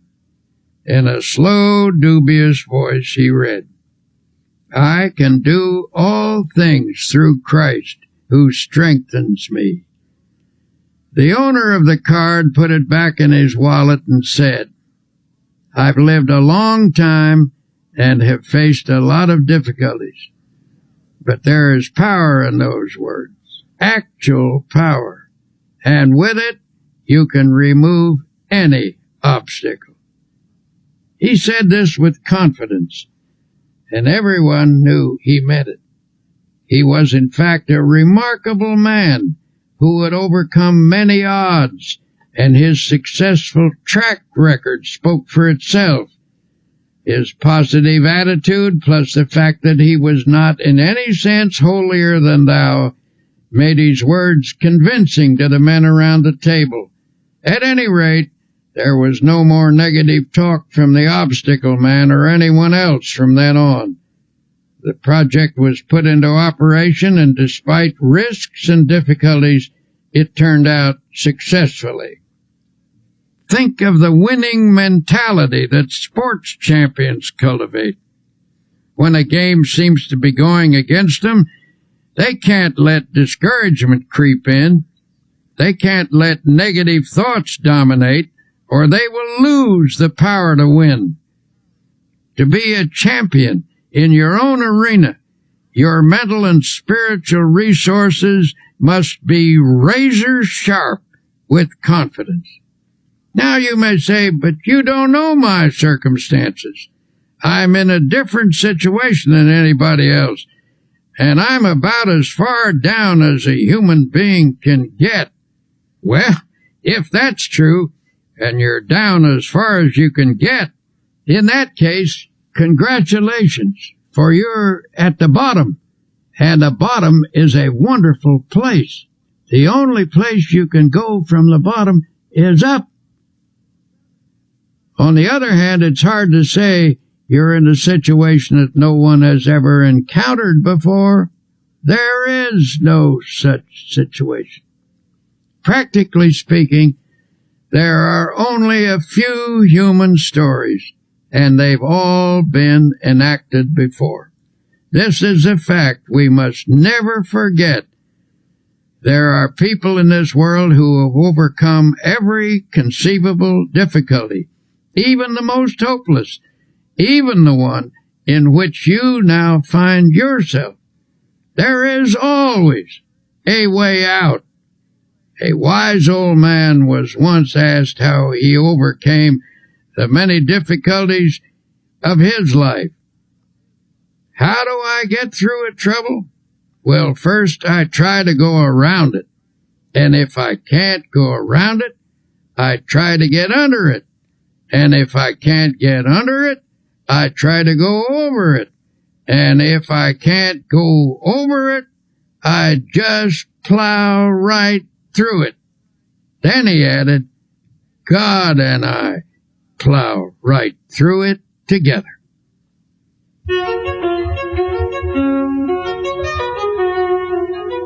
One way to help your subconscious become more positive is to eliminate certain expressions of thought and speech, which we'll call the little negatives. These little negatives clutter up the average person's conversation, and while each one is seemingly unimportant in itself, when taken together, they have a total effect of creating a negative mindset. If you analyze your own conversational habits, you may be shocked by what you find. See how often gloomy little statements creep in like, I'm afraid I'll be late, or what if I have a flat tire, or I don't think I can do that, or even, I knew it was going to rain. These are little negatives, to be sure, and a big thought is, of course, more powerful than a little one. But it should never be forgotten that mighty oaks from little acorns grow. And if a mass of little negatives clutters up your conversation, they're bound to seep into your mind. Soon they accumulate in force, and before you know it, grow into big negatives. Make the decision right now to go to work on your little negatives. Root them out of your thoughts and your conversations. The best way to do this is to say a positive word about everything. When you keep asserting that things are going to work out well, that you can do the job, that you will not have a flat tire, that you will get there on time, you invoke the law of positive effects. You will find that good results do occur. Things do turn out well.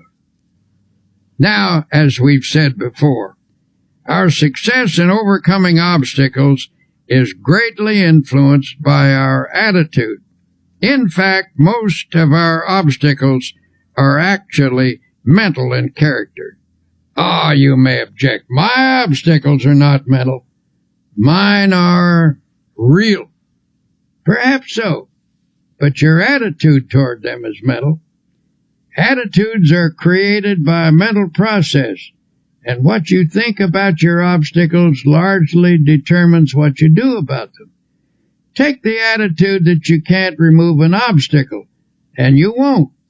But get the idea firmly fixed in your mind that the obstacle is not so great as you previously considered it to be. Hold on to the idea that the obstacle is removable. The very moment you begin to think in this manner, you inaugurate the process that will eventually remove your obstacle.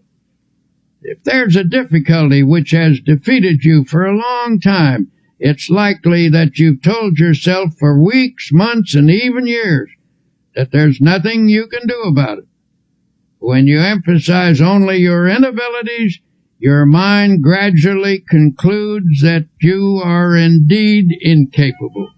And when your mind is convinced, you're convinced, for as you think, so you are.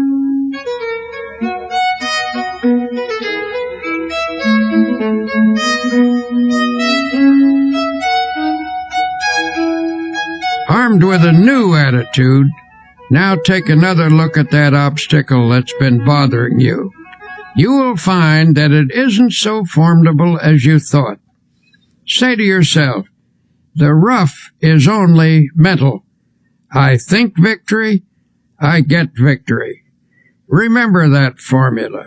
Write it on a piece of paper, put it in your wallet, stick it over the kitchen sink, put it on your dressing table and on your desk.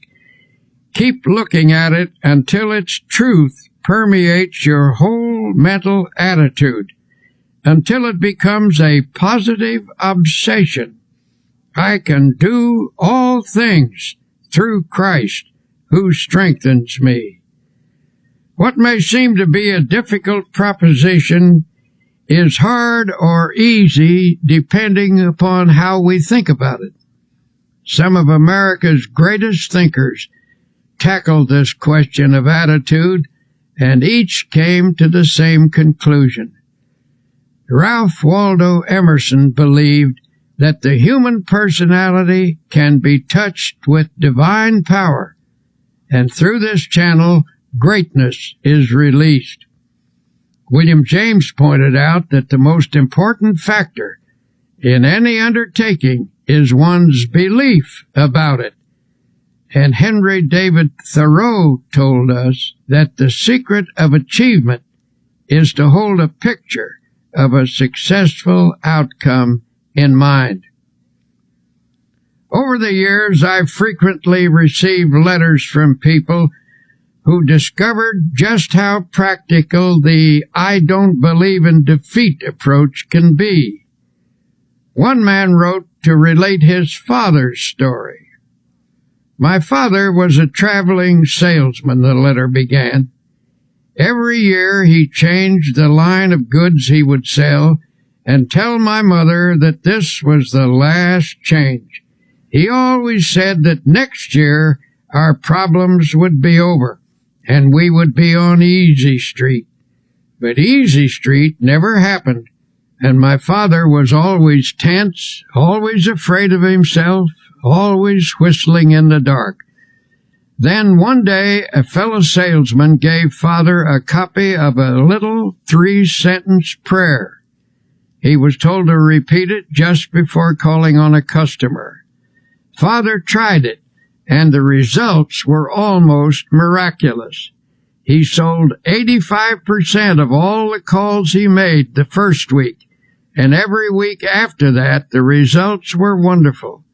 Some weeks his percentage ran as high as 95, and Father had 16 weeks in which he sold every customer he called on. Father gave this prayer to several other salesmen, and in each case it brought astounding results. Here is the prayer. I believe I am always divinely guided. I believe I will always take the right turn in the road. I believe God will always make a way where there is no way. Obstacles exist, all right, but even if we don't dream them up, most of the time they're not really as difficult as they seem. It's your attitude that counts. Your attitude which gives obstacles their power or lack of power. To the degree that your attitude shifts from negative to positive, the ability to master your problems will come. You must believe that Almighty God has instilled in you the power to lift yourself out of the rough by keeping your eye firmly fixed on the source of your power. Affirm to yourself that through this power you can do anything you have to do. Believe that this power is taking the tension out of you, that His power is flowing through you. Believe this, and a sense of victory will come. There is one simple exercise to practice. Say out loud, I don't believe in defeat. I don't believe in defeat. Continue to affirm that day and night until the idea completely dominates your subconscious. Eventually, you'll discover that the shortest path between you and your goal is a direct one, despite any obstacle in your way.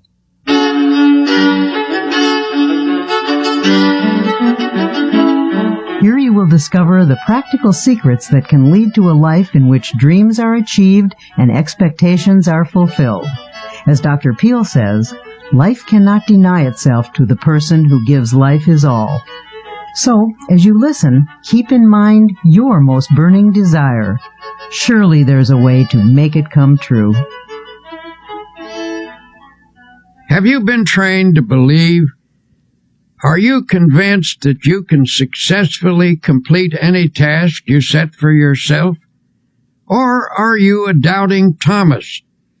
Do you shrink from even hoping for the things that you would love to accomplish? When you begin something, what do you really expect to happen? If you haven't been doing too well at achieving your goals, perhaps it's time to examine your expectations. It was William James who said, "Our belief at the beginning of a doubtful undertaking is the one thing that ensures the successful outcome of the venture." Rule number 1, when there's something you want, learn to believe. The Bible teaches a technique for obtaining spiritual power, a method which emphasizes how a person can make something of himself. When released, this power can provide one of the greatest forces in human nature: belief, positive thinking, faith in God, faith in other people, faith in yourself, faith in life. This is the essence of the technique. If thou canst believe, it says, all things are possible to him that believeth. If you have faith, nothing shall be impossible unto you. According to your faith, be it unto you. Believe, believe, believe. So it drives home the truth that faith moves mountains. For those who are serious about getting the best out of life, I will once again suggest that you read the New Testament. Notice the number of times it refers to faith. Select a dozen of the strongest statements about faith, the ones you like the best, then memorize each one. Let these faith concepts drop into your conscious mind. Say them over and over again, especially just before going to sleep at night. By a process of spiritual osmosis, they will sink from your conscious into your subconscious mind, and in time, they will restructure your basic thought pattern.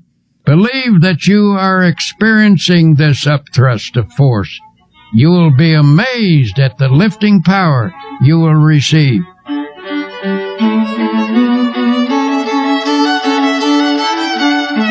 Naturally, in this process of achieving the best, it is important to know where you want to go in life. You can reach your goals and make your dreams come true only if you know what you want. Lots of people get nowhere simply because they don't know where they want to go. They have no clear-cut, precisely defined purpose. You cannot expect the best if you think aimlessly. I was once consulted by a 26-year-old man who was dissatisfied with his job. He was ambitious to fill a bigger niche in life and wanted to know how to improve his circumstances. In the course of our conversation, I asked him, "Well, where do you want to go?" The young man replied hesitantly, "I don't know exactly. I've never given it any thought. I only know that I want to go somewhere other than where I am. Well, what can you do best? What are your strong points? I then asked. I don't know, the man responded. I never thought that over. But what would you like to do if you had your choice? What do you really want to do? I just can't say, came the response. I don't really know what I'd like to do. I never thought it over. Finally, I said, now look here. You want to go somewhere from where you are, but you don't know where you want to go. You don't know what you can do or what you would like to do. You'll have to get your ideas organized before you can expect to start getting anywhere. And that is the failure point with many people. They never get anywhere because they have only a hazy idea of where they want to go and what they want to do. No objective leads to no end. A newspaper editor, an outstanding man in his field, was once asked, "How did you get to be editor of this important newspaper?" "I wanted to be," he said simply. "Is that all there is to it?" he was asked. "You want to be, and so there you are?" Well, that may not be all of it, but that was a large part of the process, he explained. I believe that if you want to get somewhere in life, you must make a clear decision about what you want to accomplish. Be sure it is a sound objective, then photograph this goal on your mind and hold it there. Work hard, believe in it, and the thought will become so powerful it will tend to assure its own success. I've found that there's a deep tendency to become what your mind pictures, provided the objective is sound and you hold the mental picture strongly enough. Then the editor pulled a well-worn card from his wallet and said, I repeat this quotation every day of my life. It has become my dominating thought. Here is what the card said. A man who is self-reliant, positive, optimistic, and undertakes his work with the assurance of success magnetizes his condition. He draws to himself the creative powers of the universe. It is indeed a fact that the person who thinks with positive self-reliance and optimism does magnetize his condition, and this releases power to attain a goal. Over and over again, we've seen that what the mind profoundly expects, it tends to receive. Think about that. Perhaps this is because the thing that you expect is what you actually want. Unless you want something deeply enough to create a dynamic atmosphere of positive factors, your desire is likely to elude you. Now here is a great law to meditate upon. Faith, power, works wonders. Those 4 words are packed with dynamic and creative force. Hold them in your thoughts. Say them over and over again.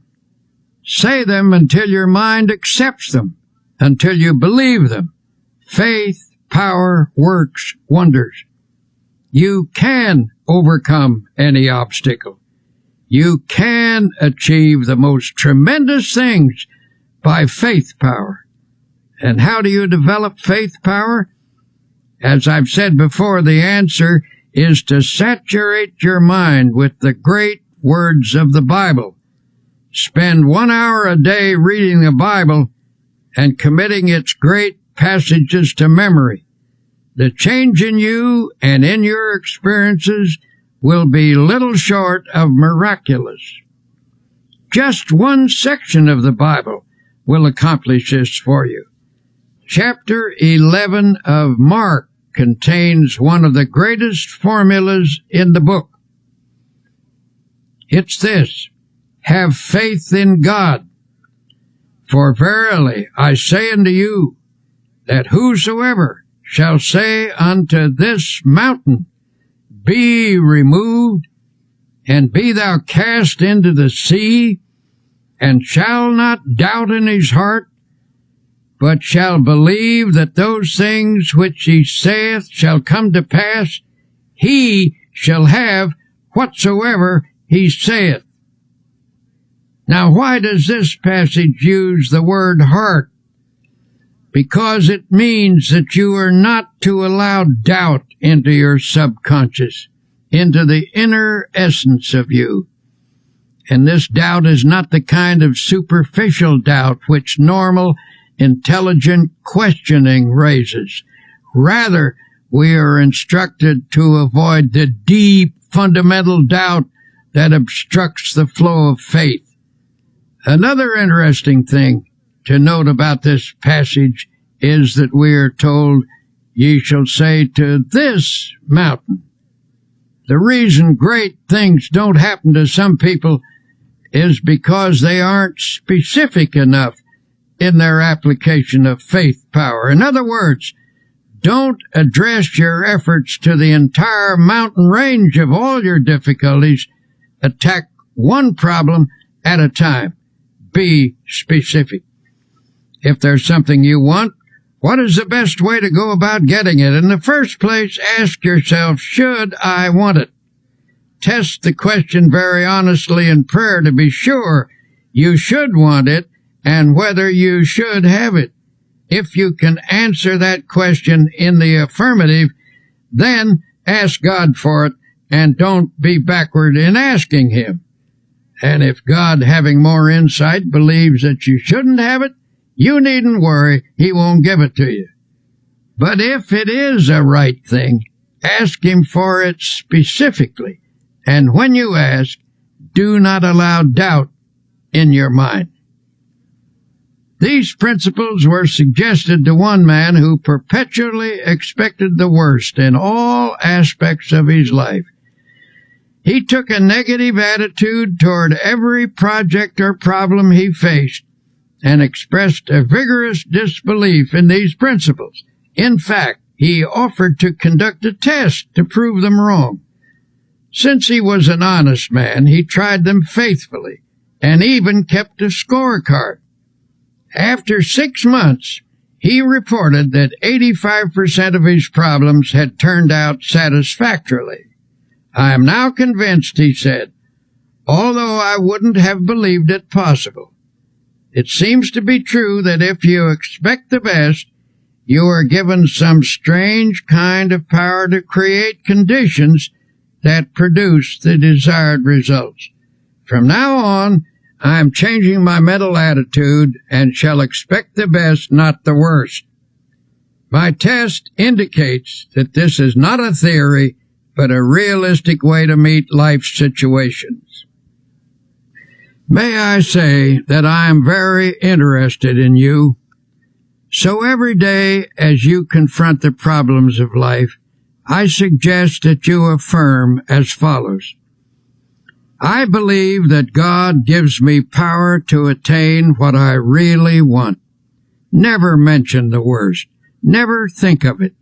Drop it out of your consciousness. At least 10 times every day, repeat to yourself, I expect the best, and with God's help, will attain the best. If in the depths of your mind you visualize the best and employ the powers of faith and energy, you will get the best. If with all your heart, that is the secret. If with all your heart, that is to say, if you reach out creatively toward your heart's desire with your entire personality, your reach will not be in vain. So expect the best. Never think of the worst. Drop it out of your thoughts. Let there be no thought in your mind that the worst will happen, for whatever you take into your mind can grow there.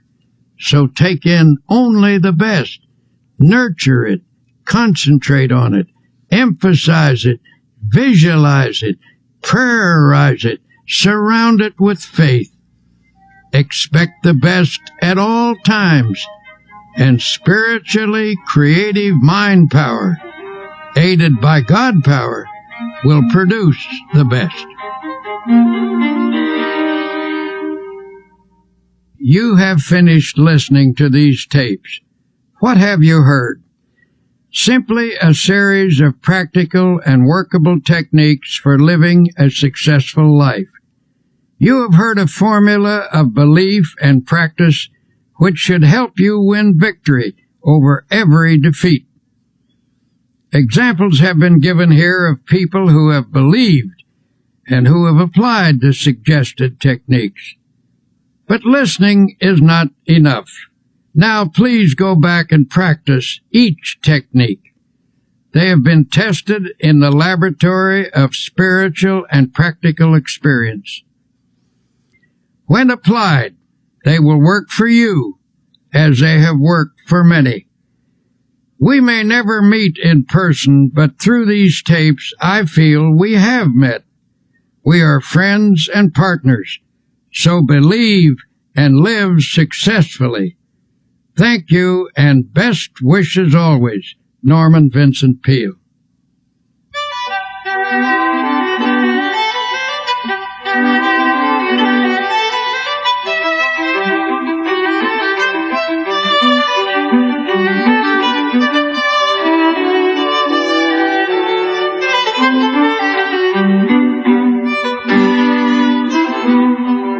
You've been listening to Dr. Norman Vincent Peale.